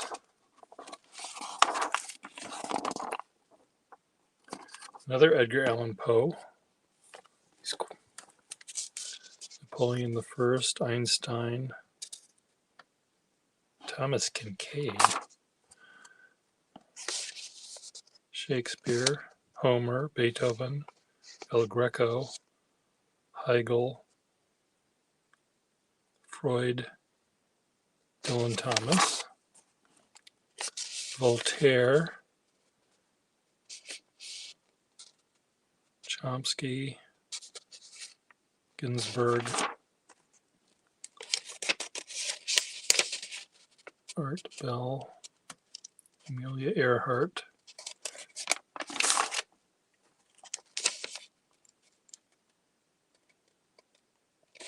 Cicero, FDR, Caligula, Cleopatra. We do have a Cleopatra.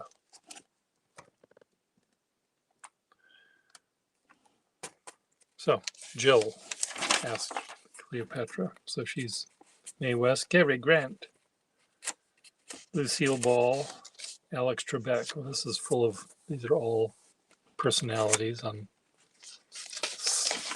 film and screen. You want, okay, you've got Jesus Christ and Marilyn Monroe. You can't have both. One, two. You can have one. You can get Marilyn. I think because you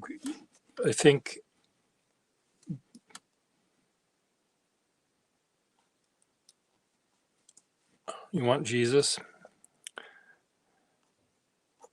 Oops, wrong pen.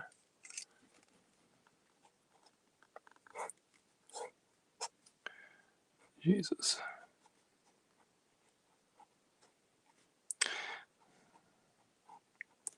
It would be interesting. I mean, of all the people to bring back to life and to see what they've done,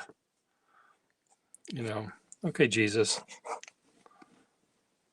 let's first watch TV for a little bit. We're going to watch some televangelists talk about how we're all sinners. I think he would be the one that would be the most disappointed. There you go. Robert, Gunther Wagner, Nostradamus, Edgar Allan Poe, Vincent Price, Harold Lloyd, Cleopatra, and Jesus.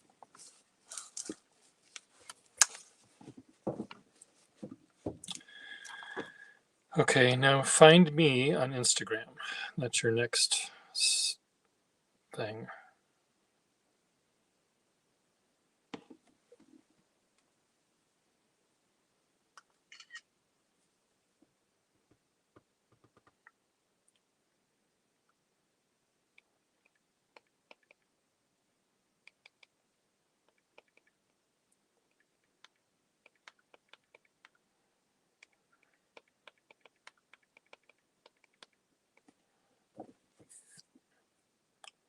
There you are. You just started following me. Follow back. And there's Vincent Price. Right there. You're following two people.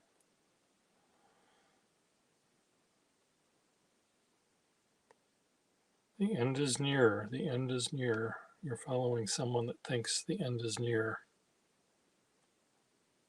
Wherever that is.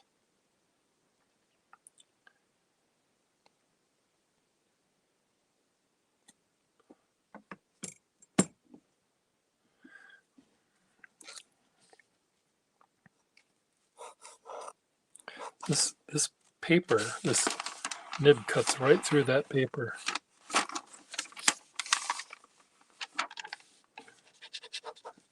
Normally, old ledger paper is really, really nice. This paper is 100 years old. Also is this, for that matter, but some 100-year-old paper works better than others.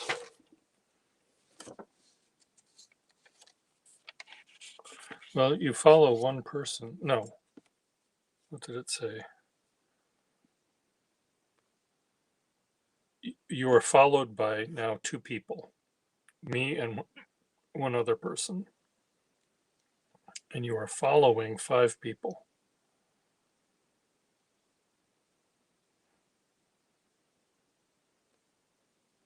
You're following Dirk the Crook, Pelican Fountain Pen. I probably shouldn't be saying who you're following. That's your business, not the world's business, right?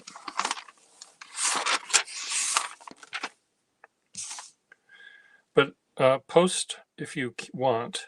Take a picture of your handwriting and do a post. So I can see what your handwriting.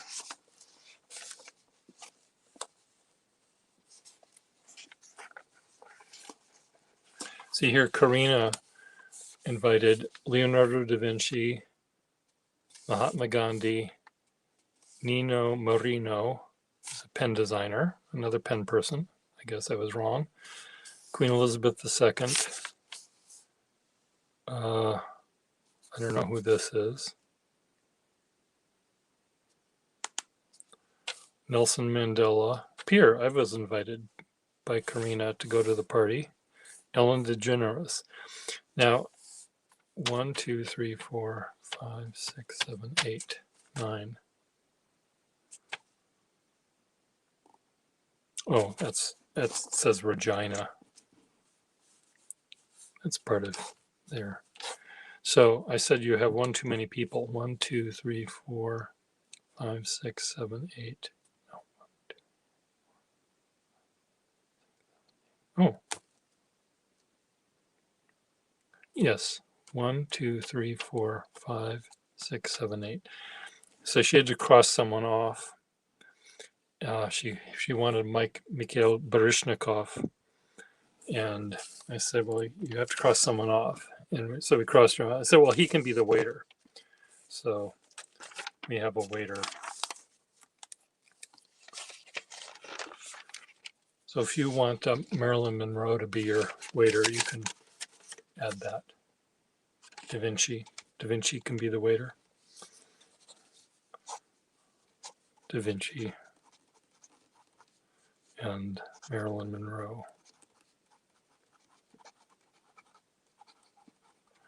Just for stand-ins.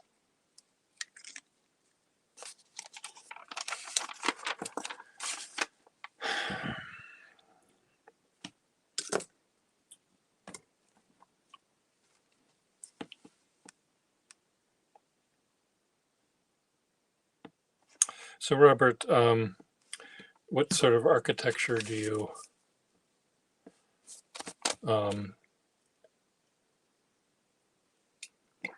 like the most?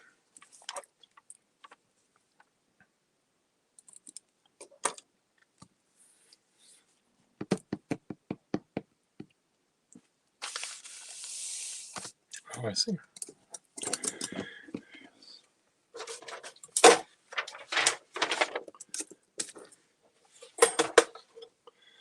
Well, an interesting person as the waiter might be kind of fun because your guests would keep on drinking so they could reorder. Waiter, boy, miss, could I have another brandy? While you're getting my brandy, did JFK liked getting his cock sucked?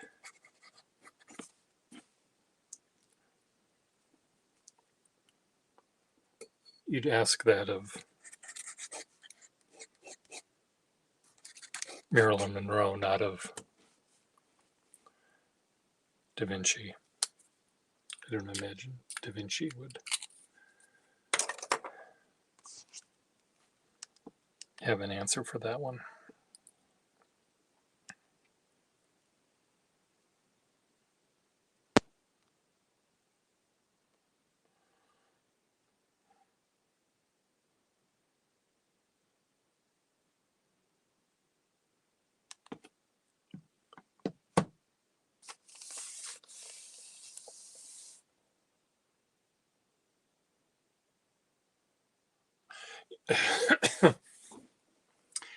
You know, I have been thinking about including the ability to invite fictional characters.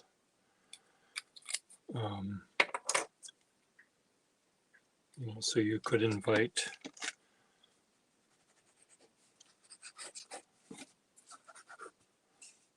Tristram Shandy, or you could invite Macbeth. You wouldn't have to invite just real people, but Oliver Twist you could invite. Okay, I'm gonna have to wash my hands again.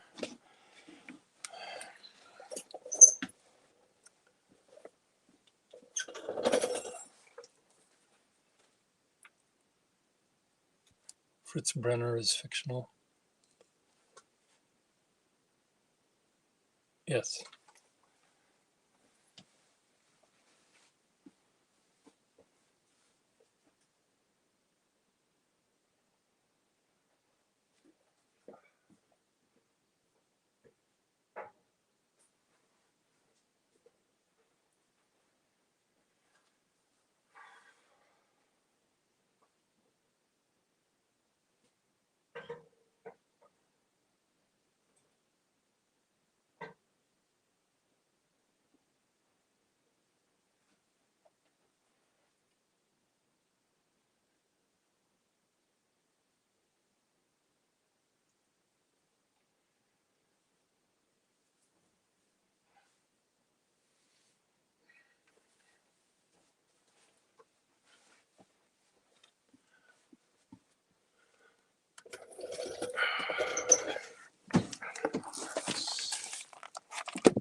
Let's see what I'm doing.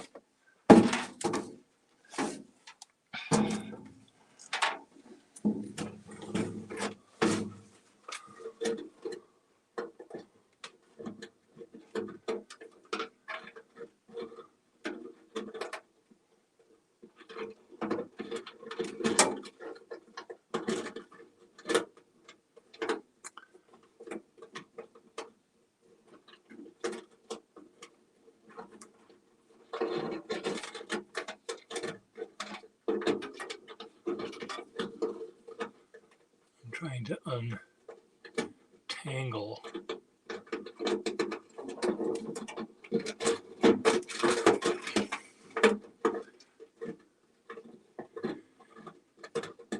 Picture hanging wire from a mirror I tried to hang.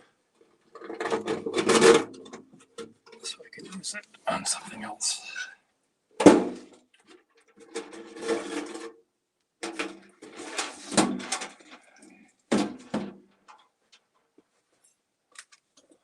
You're back. Okay. Okay, good. Welcome back.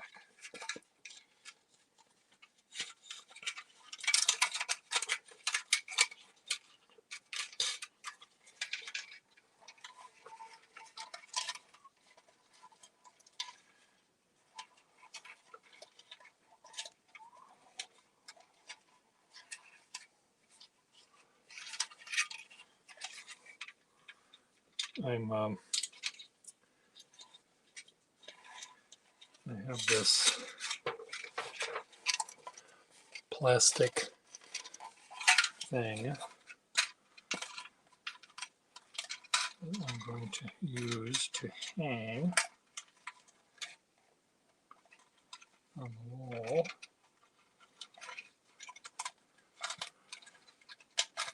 To hold pens that I'm saving for other people.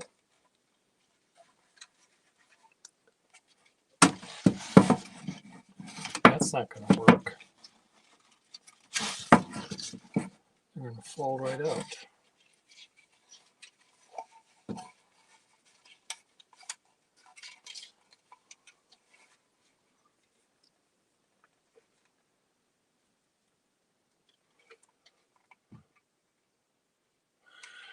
Who would I invite? Well,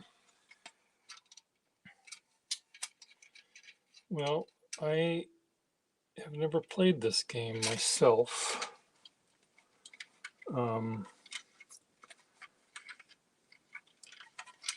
But I probably should learn how to do that.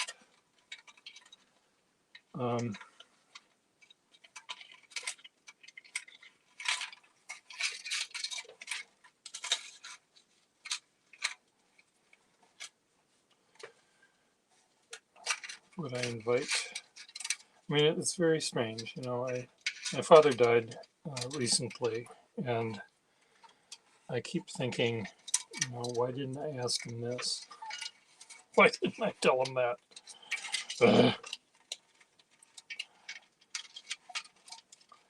And you know, I might invite my dad, my mom, but no, I would invite.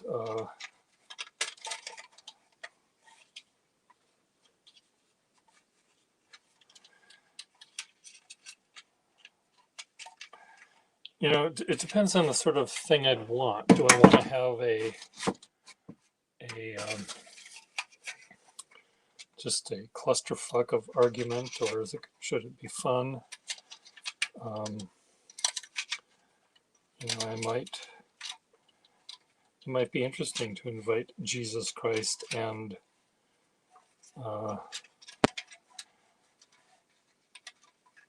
Jim Baker, the evangelist who's the least Christian person on the planet, but he calls himself a Christian, you know, just to have Jesus say to his face that he's a loser.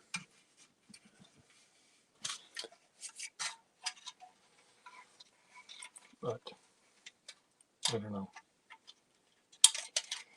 know. There's some people I would really love to meet. Elbert Durer and Saul Steinberg are my first artistic um,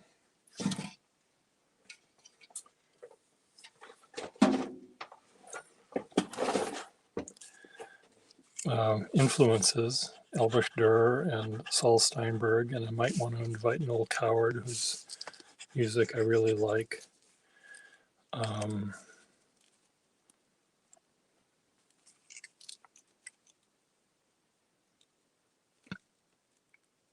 I might invite someone like Tom Hanks, who I think is not dead yet, but I think I admire him. I don't really know a lot of his movies, but he seems smart and intelligent. And oh, I invite Bennett Cerf, who was on this old TV show called What's My Line, because he really was a lot of fun, a great wit.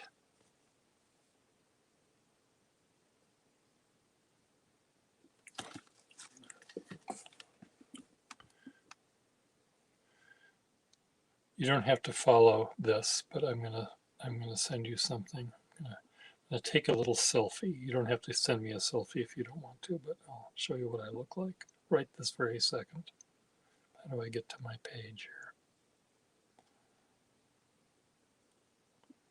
Gustafson. Notifications. I'm sending you a message. Oops.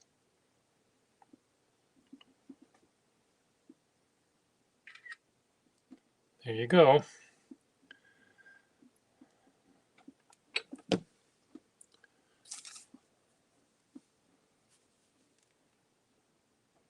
Oh, you've seen my picture. Okay. Well, that's what it looked like right this very second.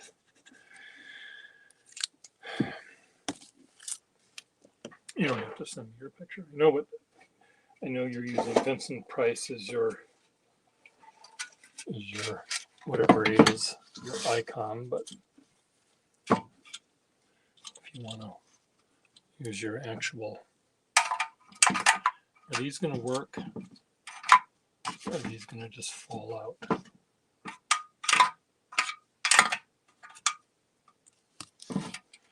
They will work.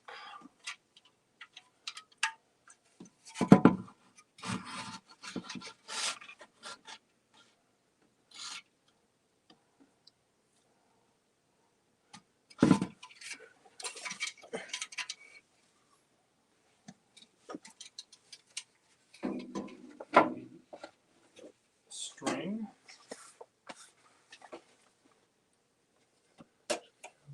Here.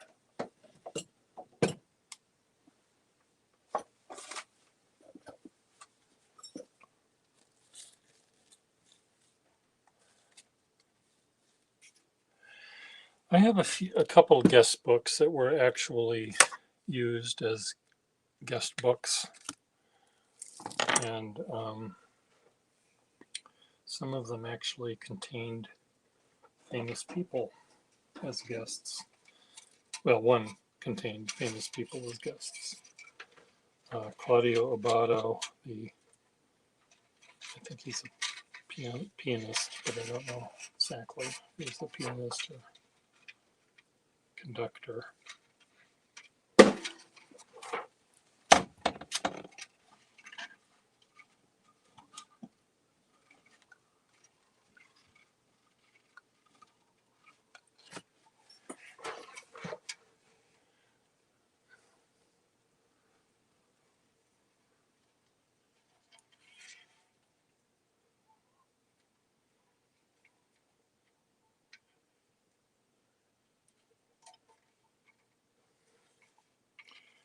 And in that same book, uh, Montgomery was a guest. Montgomery of Alamein, British tank commander who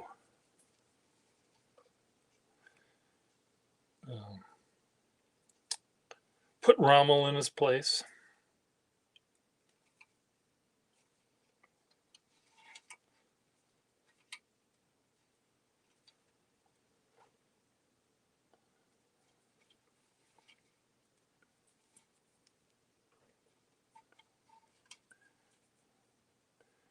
Why am I doing what I'm doing? Seems to me that I'm just making a mess.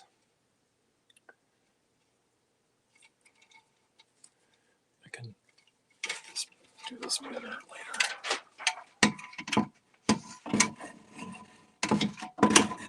Come on.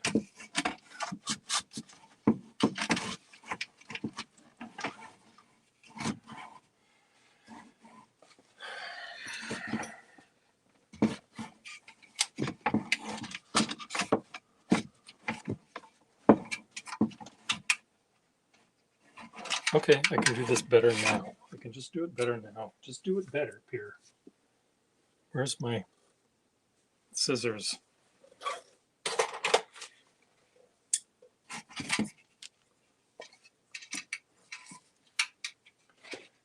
I'm going to do this the right way.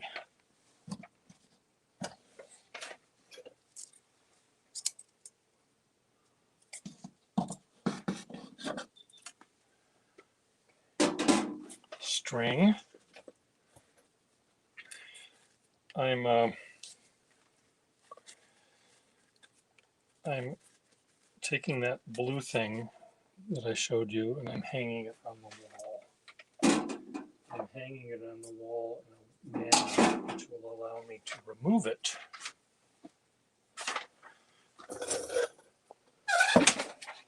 Easily.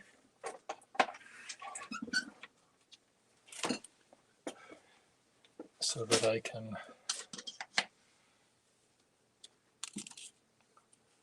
because the thing that I'm hanging I'm going to eventually be using to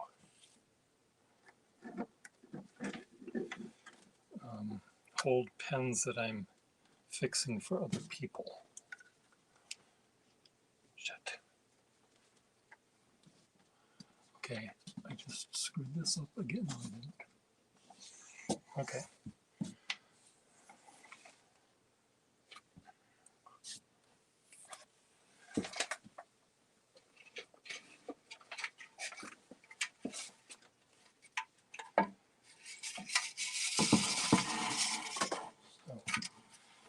I'll show you in a second.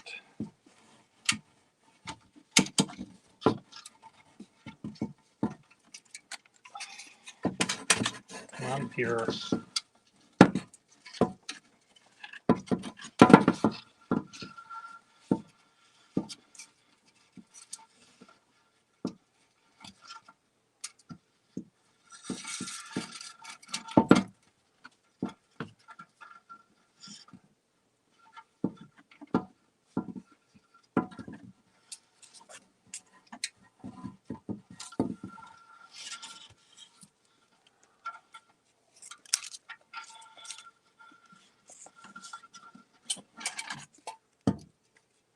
It's almost done. I can show you what I'm doing.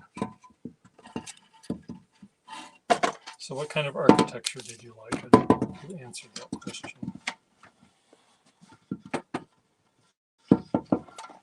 Yet.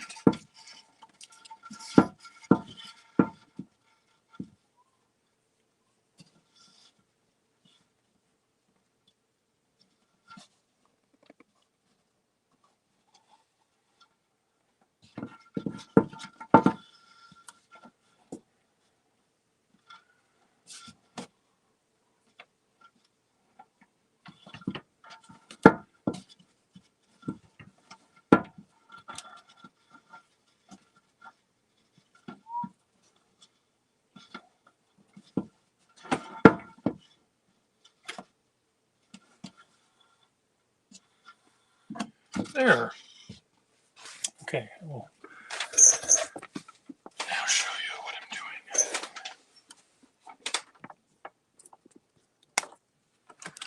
doing. Classical and Gothic. Okay, so what I've done is this thing is angled like this, and it was meant to hang on the wall, though I don't know what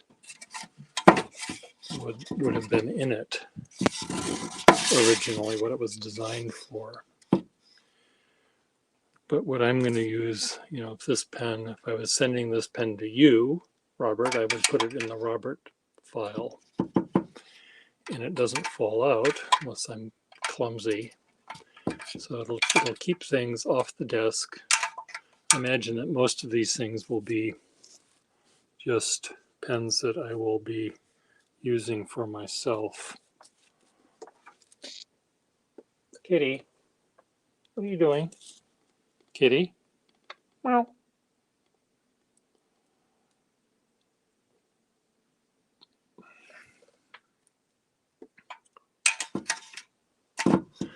So I probably should have this raised up a little tiny bit.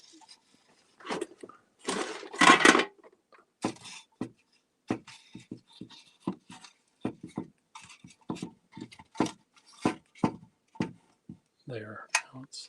I just changed the way that worked. So now it's at a better angle. Good. Okay, now I'm going to do this.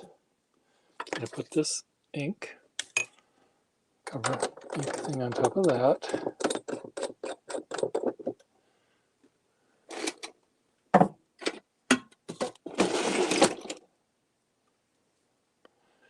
What am I going to take to my table? Where did I put that?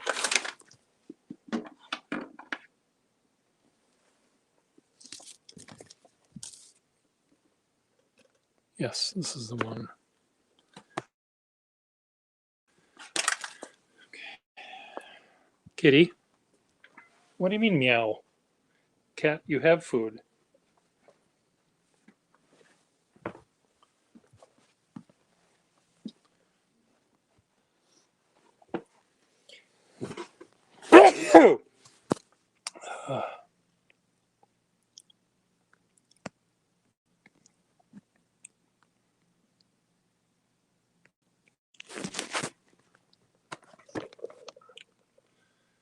Okay, now I'm over here. Kitty, meow.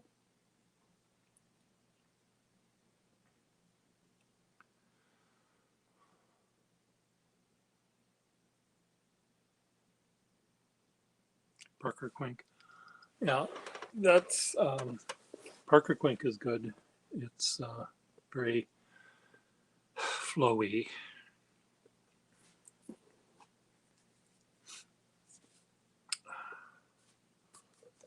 Low battery.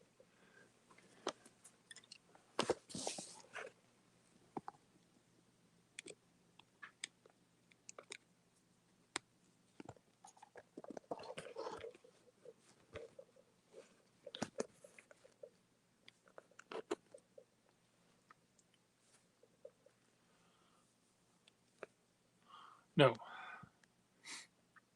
but we don't need things that are permanent these days.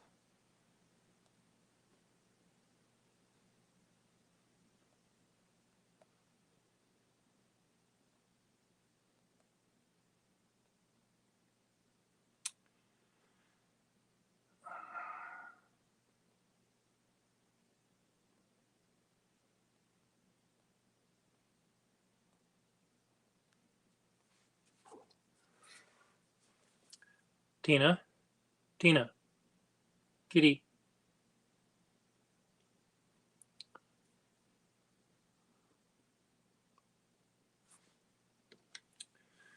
Okay, so this pen I've moved over here to my couch. This is the one that we'll use to write down my daily chores, which means this one can go somewhere else.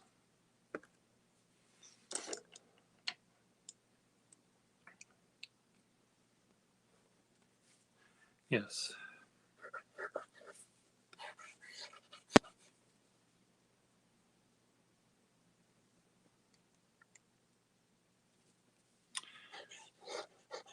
What are you doing on this Saturday in Hungary?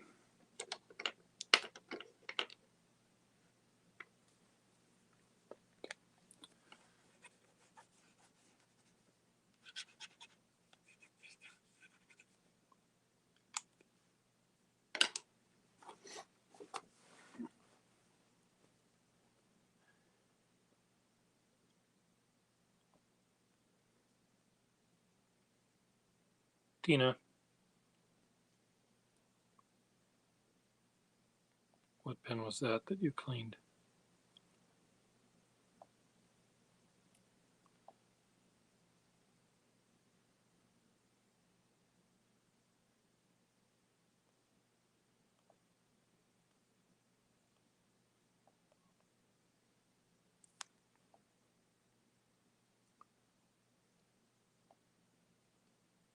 Belkin.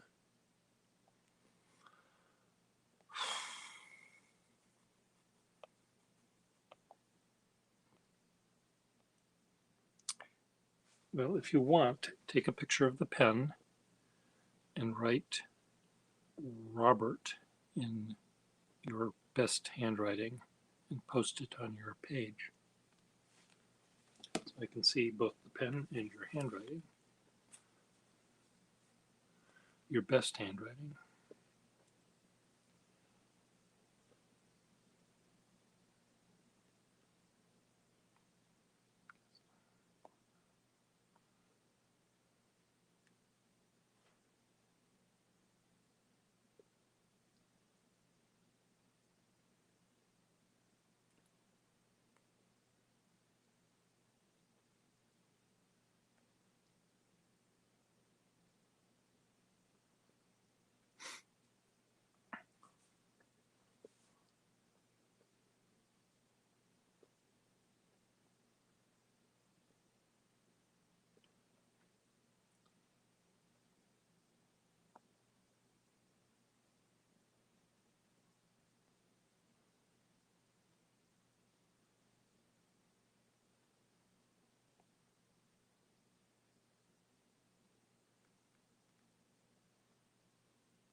Today there's a block party I may go to. There's a event tonight that I may go to.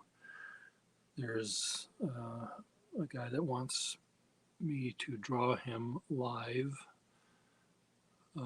which I may do.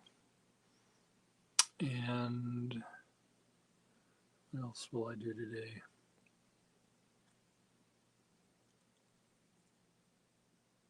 Have breakfast.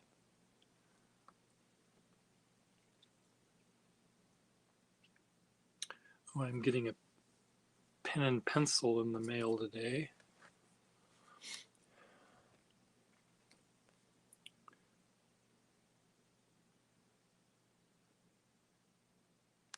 It's an event called Cricket Night Market, and what it is a pop-up event that artists and performers do. The date is picked in advance, but the location we don't know until the last minute. And it's usually in a place that if it were, I mean, if this event were a real event, you'd have to get a permit and you'd have to follow rules of public gatherings or something. But if it's an impromptu thing, they try to get around that. And what it is people, most of the time, people will rent a truck and they will, inside of the truck, create a performance piece or an art piece or a musical piece, and you can go into the truck and you can participate, or you could stand outside the truck and look in and watch. And people, if they like what they see, they will leave a tip. But nothing's for sale, so you don't need permits for that. But because people can get into the truck, I suppose the laws about how many people can be in a truck, or how, what sort of stairway you need to get into a truck with railings and stuff, all of that stuff is avoided by doing this secretly. So and sometimes they're really fun. I had a truck once that I did a thing in. Um,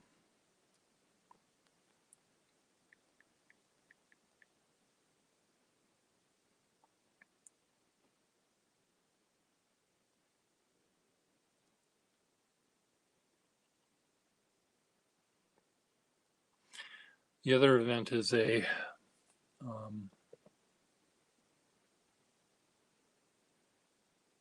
block party, which seems a little less. I mean, that has to be arranged through the city, where you block off a public street in order to allow people to walk around without being run over. And there'll be bands and music and people and art and funny hats and all that kind of stuff. So that's the extent of that. Okay, what am I doing? I'm going to draw someone right now while I wait for Instagram. Okay, he sent me a picture. I'll save that. More save.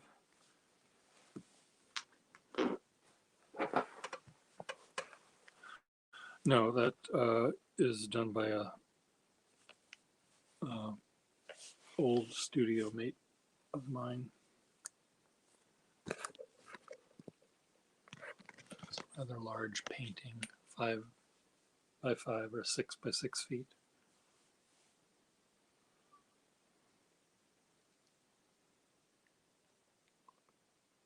I don't generally hang art that I do. I have a lot of art that I did out in the hall.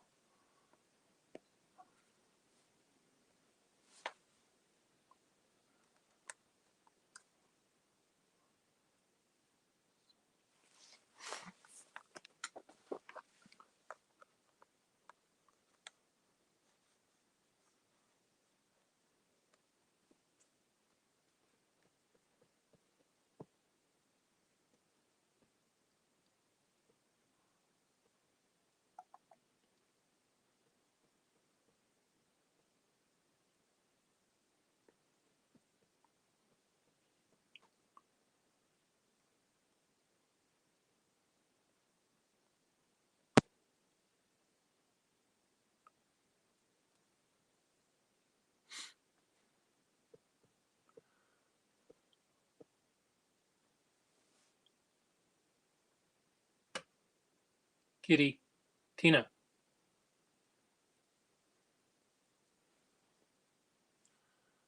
Can't even tell if Tina's over there. She blends in with my carpeting.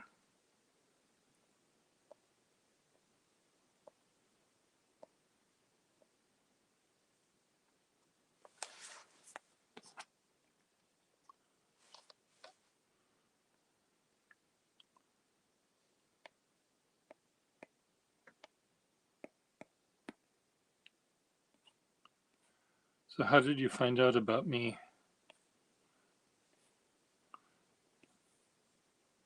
Through other pen people?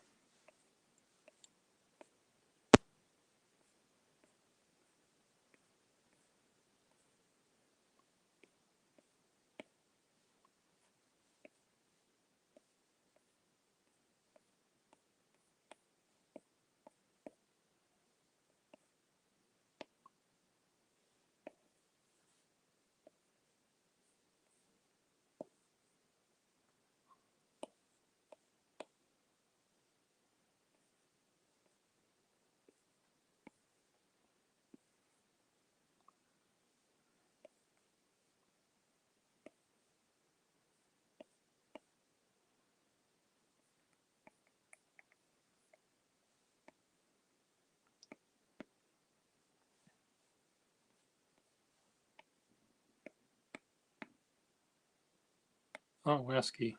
Cool.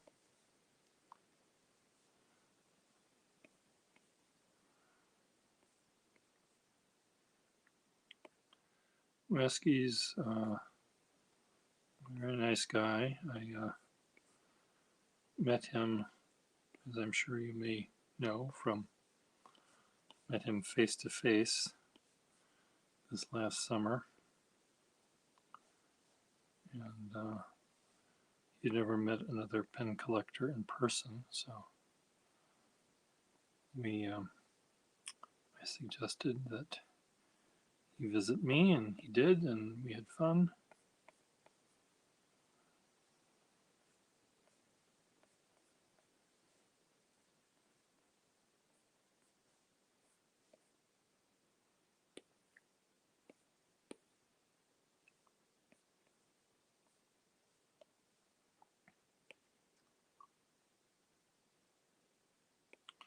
Yeah, their Frankenpens are quite interesting to make. Um,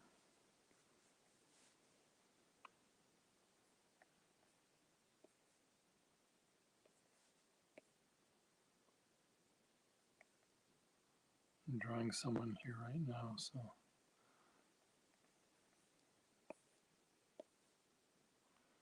pardon me as I work.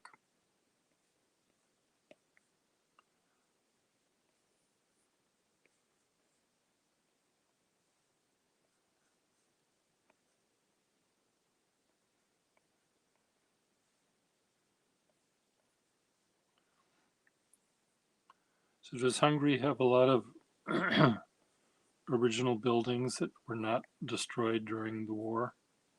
Did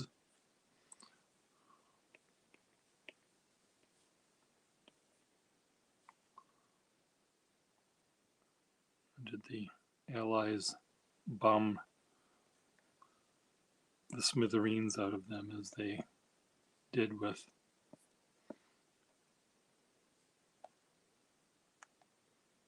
most of Germany?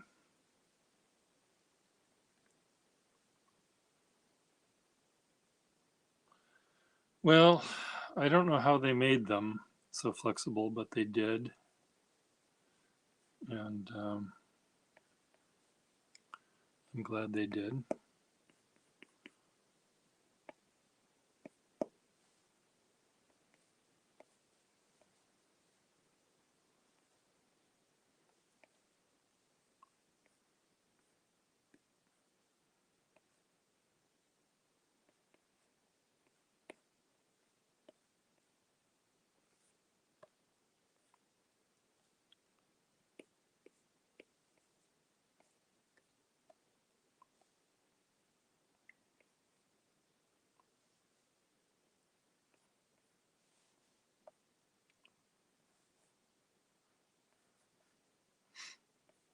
Wesky's a very interesting person.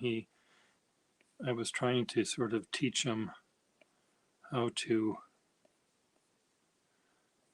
make use of the range that fountain pens have, and he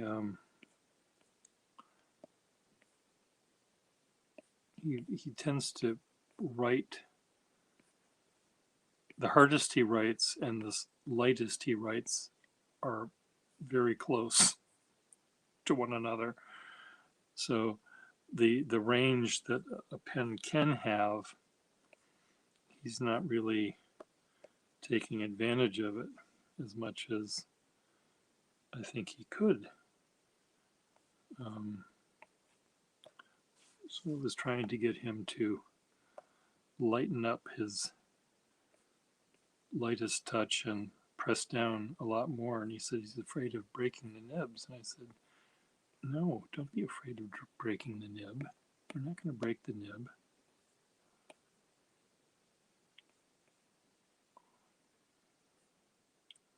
It's generally pretty easy to get people to press down hard. The hardest part, though, is learning not to press down too hard, to be very, very lightweight.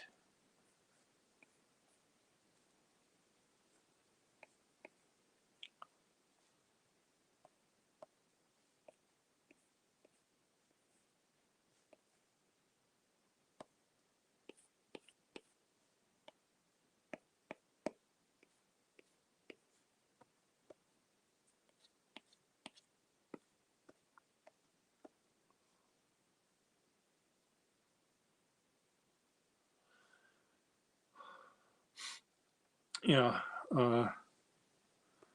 try to be. Have you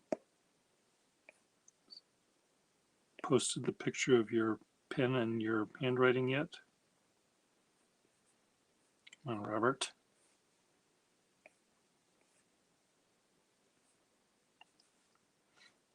How does one pronounce your name in Hungarian?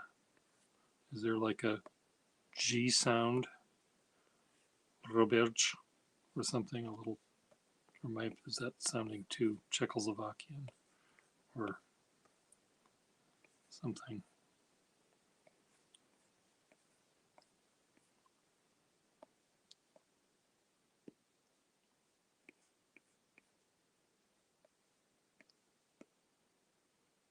Well, that doesn't help me. But longer, Robert.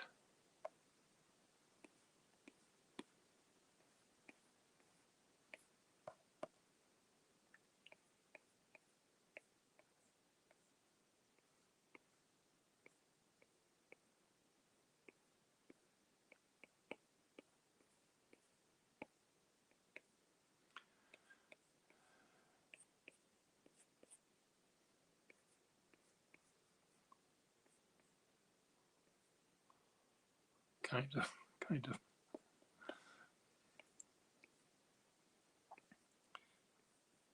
Well, send me a voice text thing.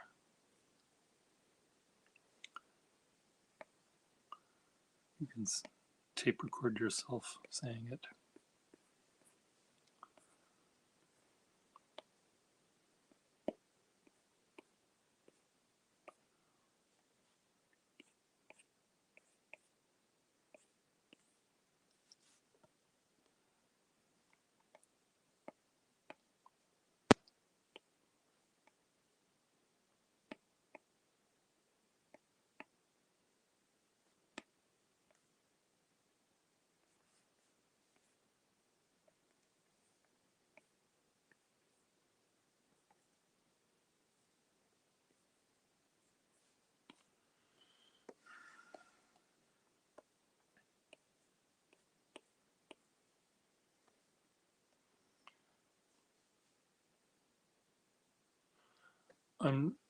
I'm just drawing a guy portrait, sort of figure drawing.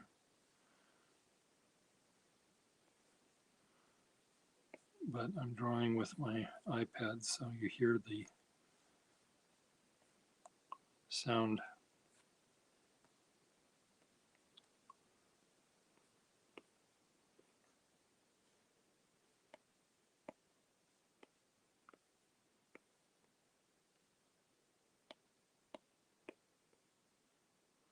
And I'm done almost.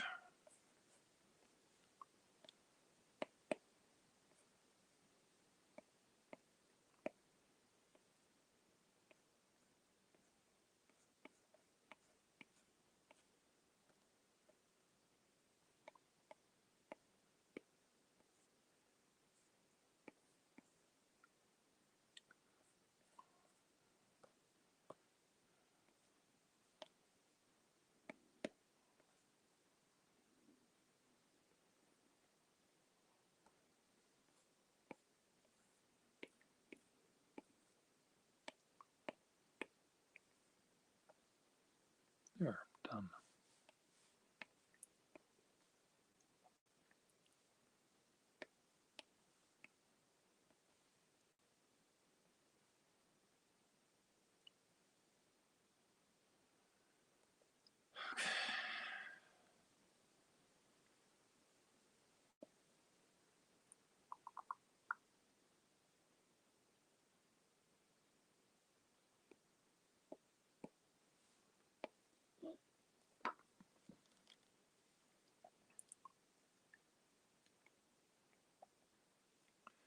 So, other than cleaning your pen, what is up with you today?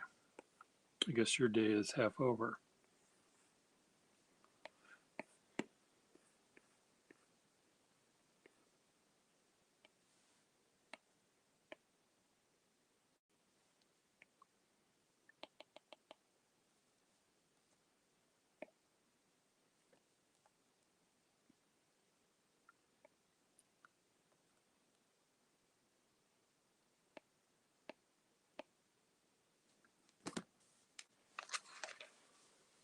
Yep.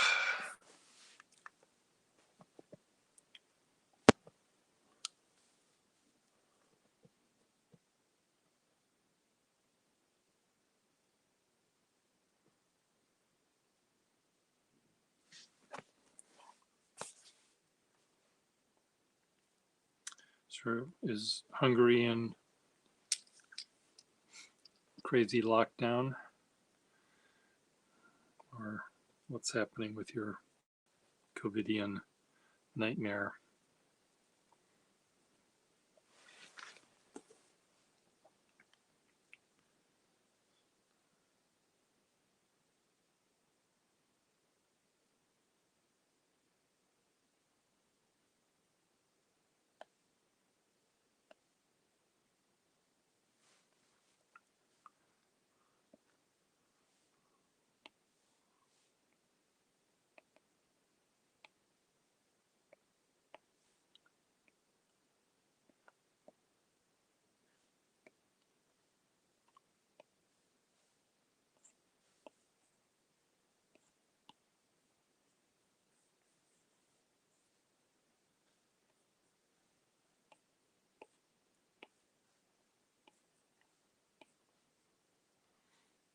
I'm using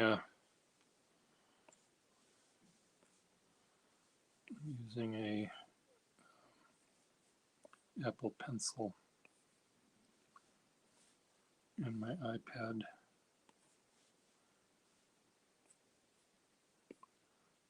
to render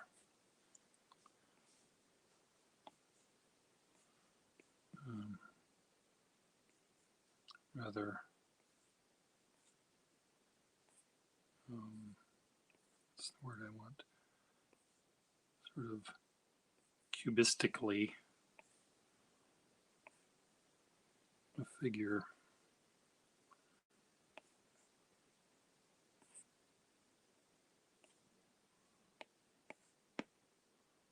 And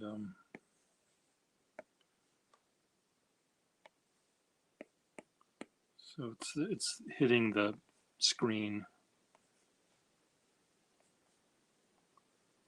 is what you're hearing, the stylus hitting the screen.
This guy's head is way too small.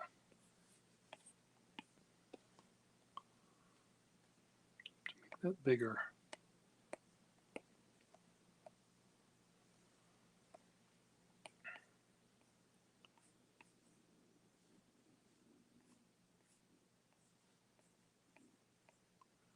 So what sort of script do you like best?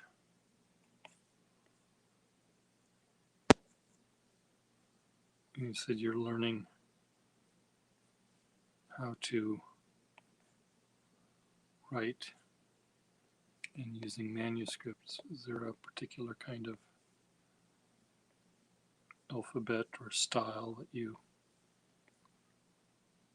try to learn to copy?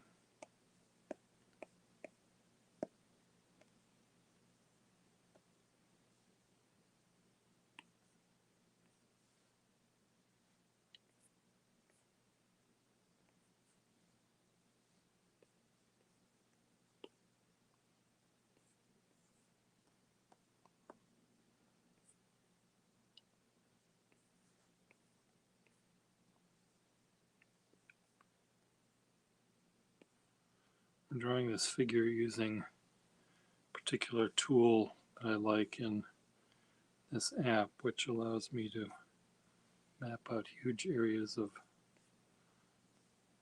value or color very, very quickly.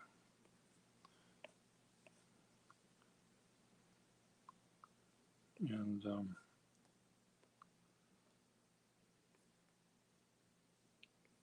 tend to be kind of lazy.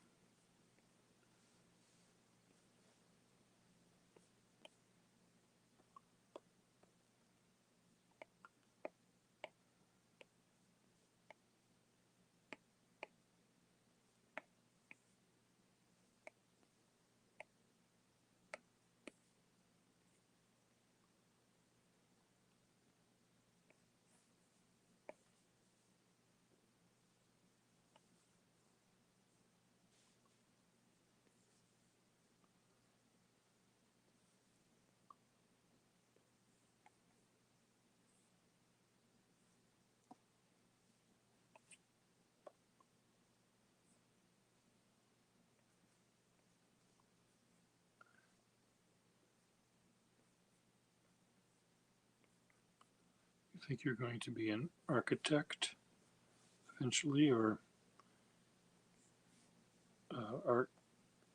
architect critic, or what is your plan for your architecture?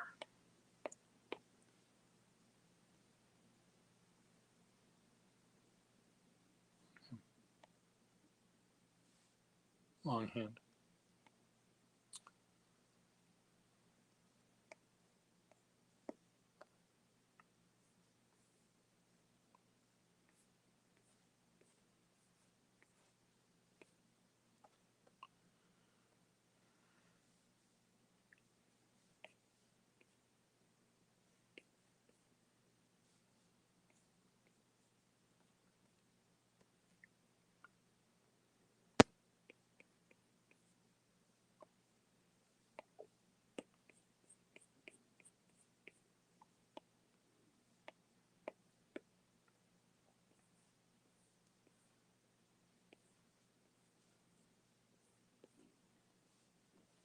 An architect.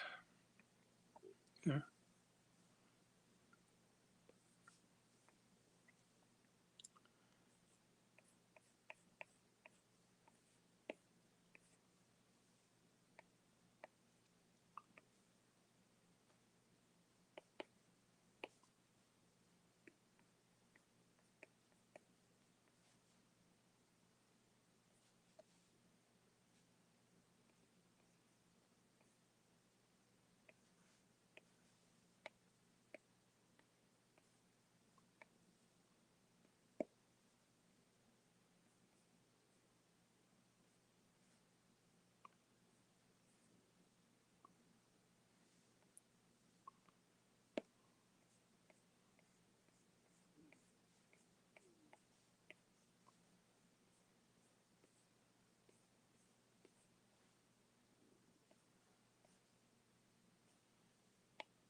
I do a little bit of both.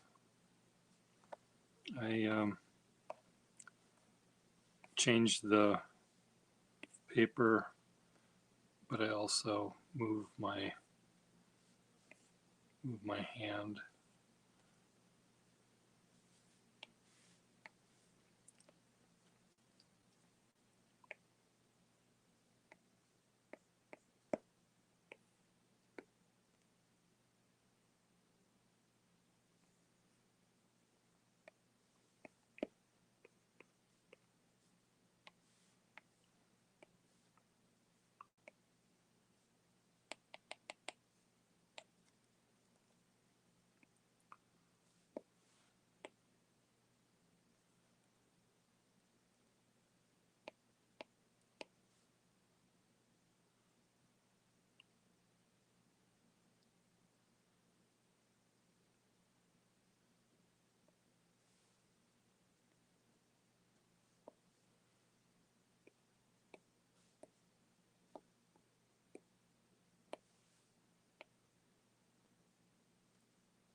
Um, I'm not a good calligrapher in the sense of writing accurately in any alphabet.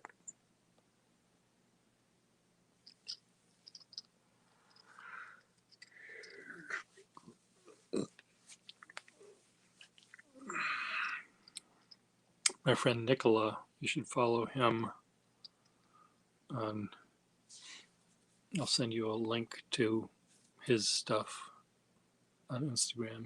He can do many different styles, and he does them all really well.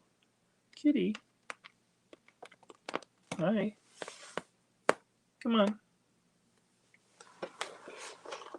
Oh, kitty.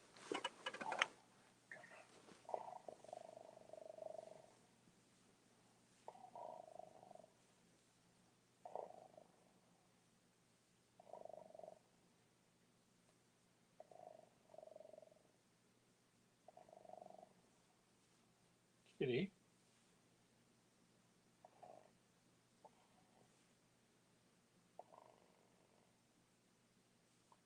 Kitty.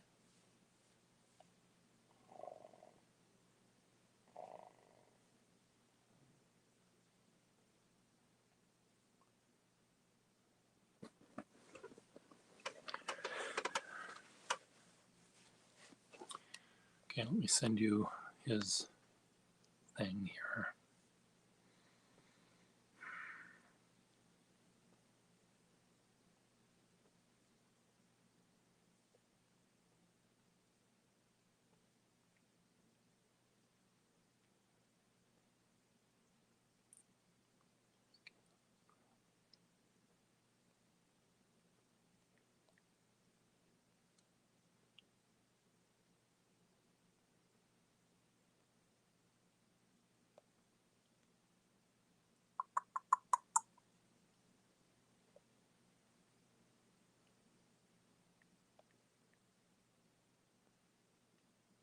Okay, I just sent you his page.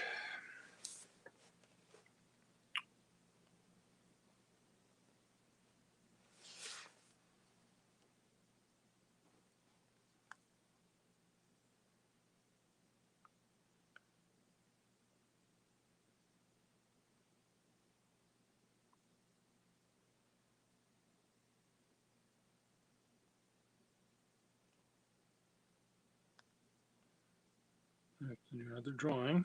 I'm watching what you're doing. I can talk and draw at the same time.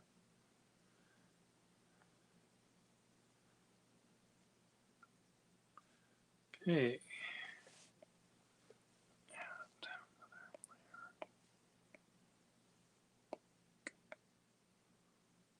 person is very pink.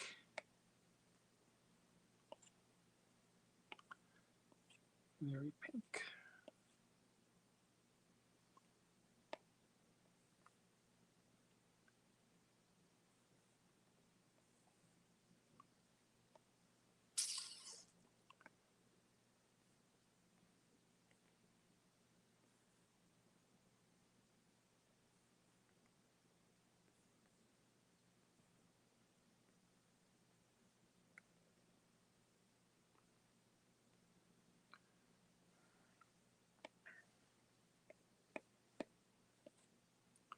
Pink and orange. One of these ginger boys. Pink and orange and red.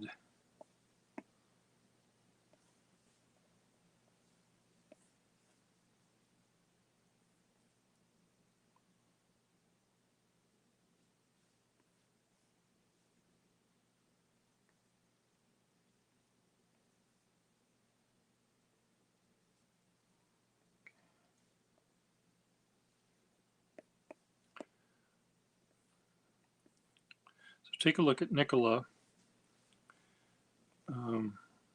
Nick is a guy I met on, did I meet him here on Instagram? I met him on Periscope. And he was doing calligraphy and I live, and I started watching him, and we later connected face to face, and I see him at the pen shows. But what was interesting about Nick, what is among the many things that are interesting about Nick, is that he started the calligraphy part of his life quite late. And he did it out of an interesting,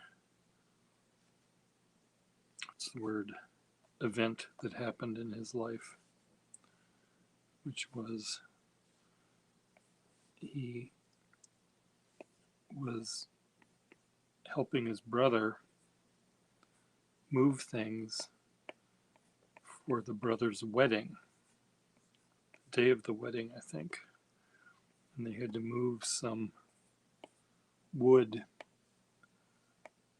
out of,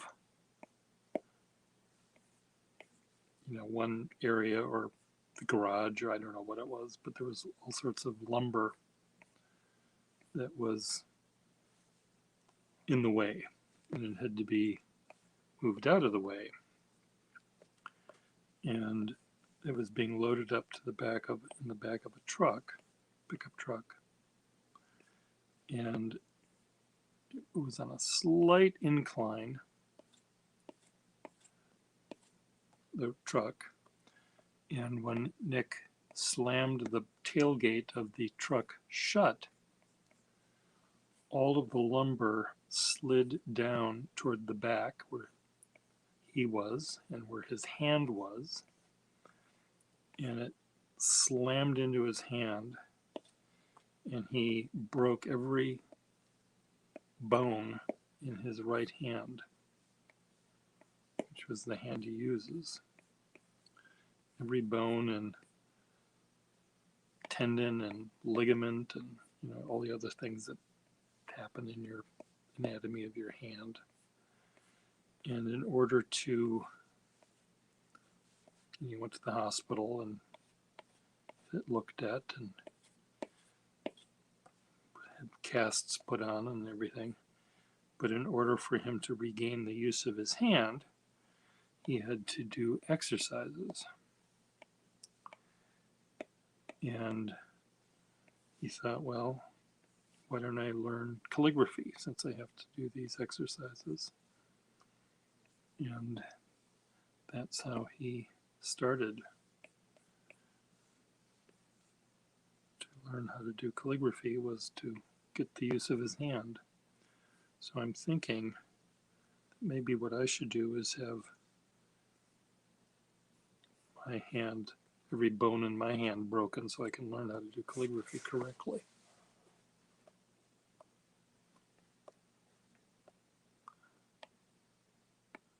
Maybe I would learn, because I don't do calligraphy correctly.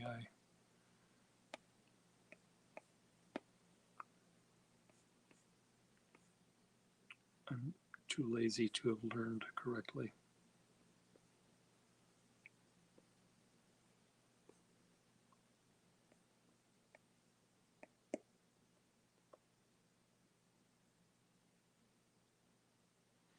Well, it worked out really, really well for him. He had a job he was doing that he didn't really like, and he ended up just deciding, when he learned that he could actually do calligraphy, he started doing it for a business. So it also changed his career course.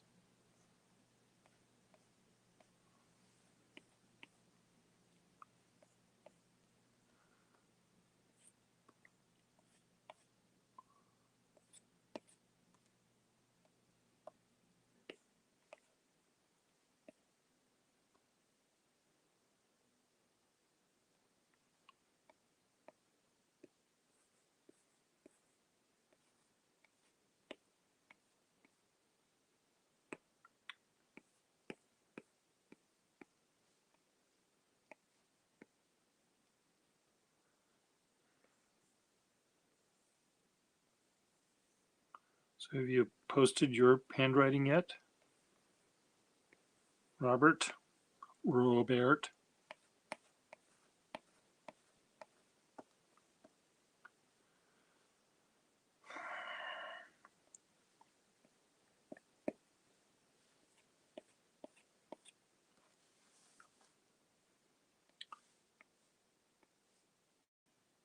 Doing it now. Good. And have you made a little recording of how I pronounce your name, as if I were a native Hungarian?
Kitty.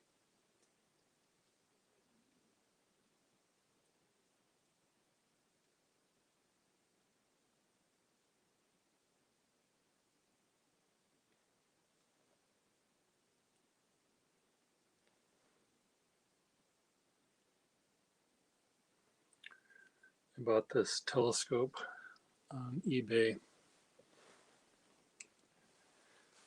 I had one years ago that I really, really liked, and it broke on me. And I finally found one, and I could buy a dozen more. There's a bunch of them up on eBay.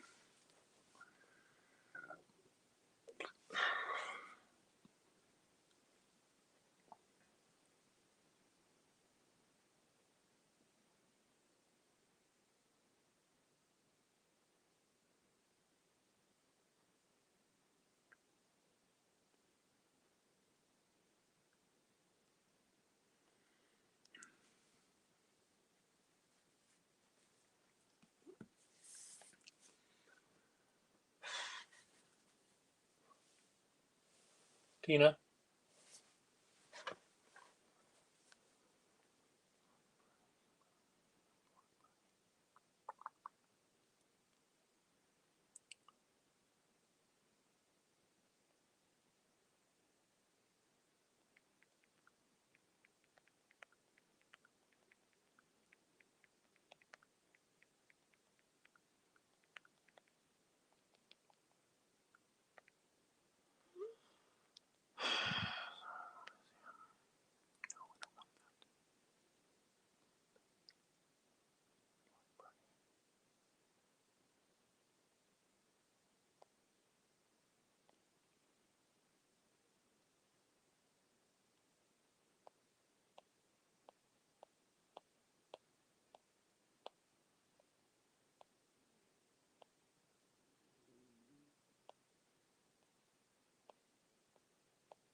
Three to seven.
Okay.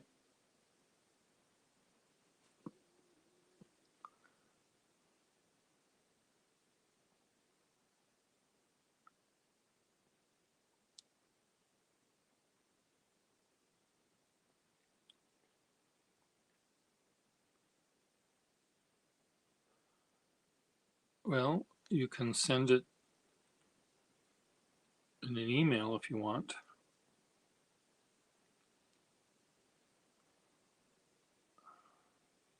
I'll send you my email.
I'll be back in a few minutes.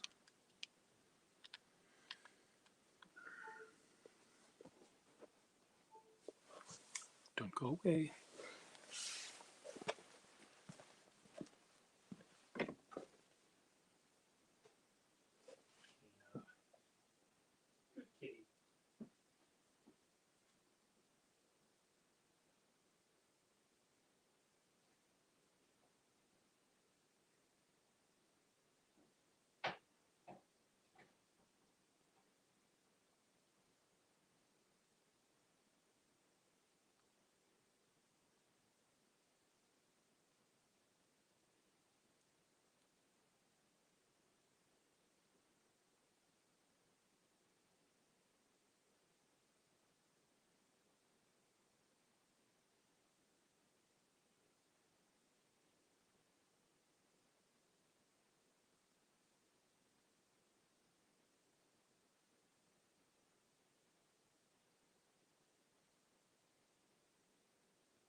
Tina.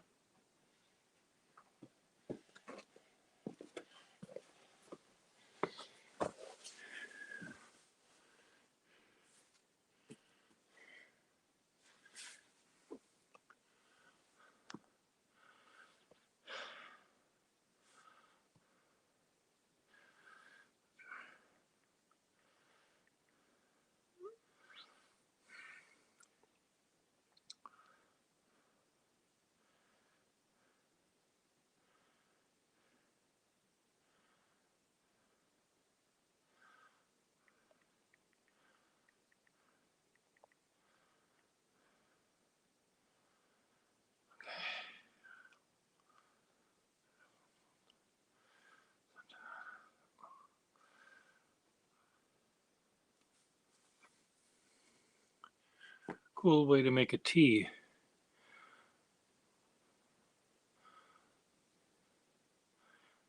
Robert. Cool. Nice R as well. Oh, it's all good.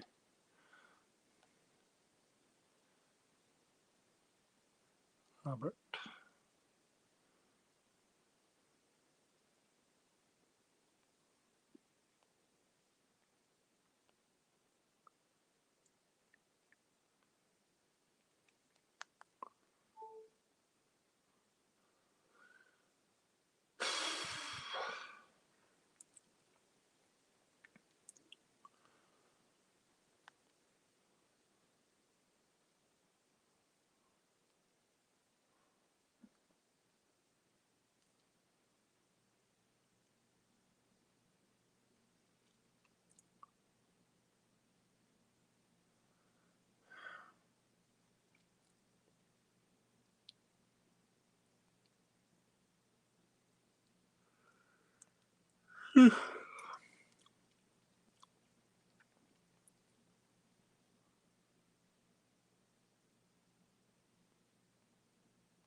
Okay, well, Robert, it was good meeting you. I need to have some breakfast and get some stuff done here, so I'm going to let you go. But I look forward to seeing you another time. And again, if you'd like, send me how to pronounce your name if you want. You can also send a picture so I know what you look like. See you later.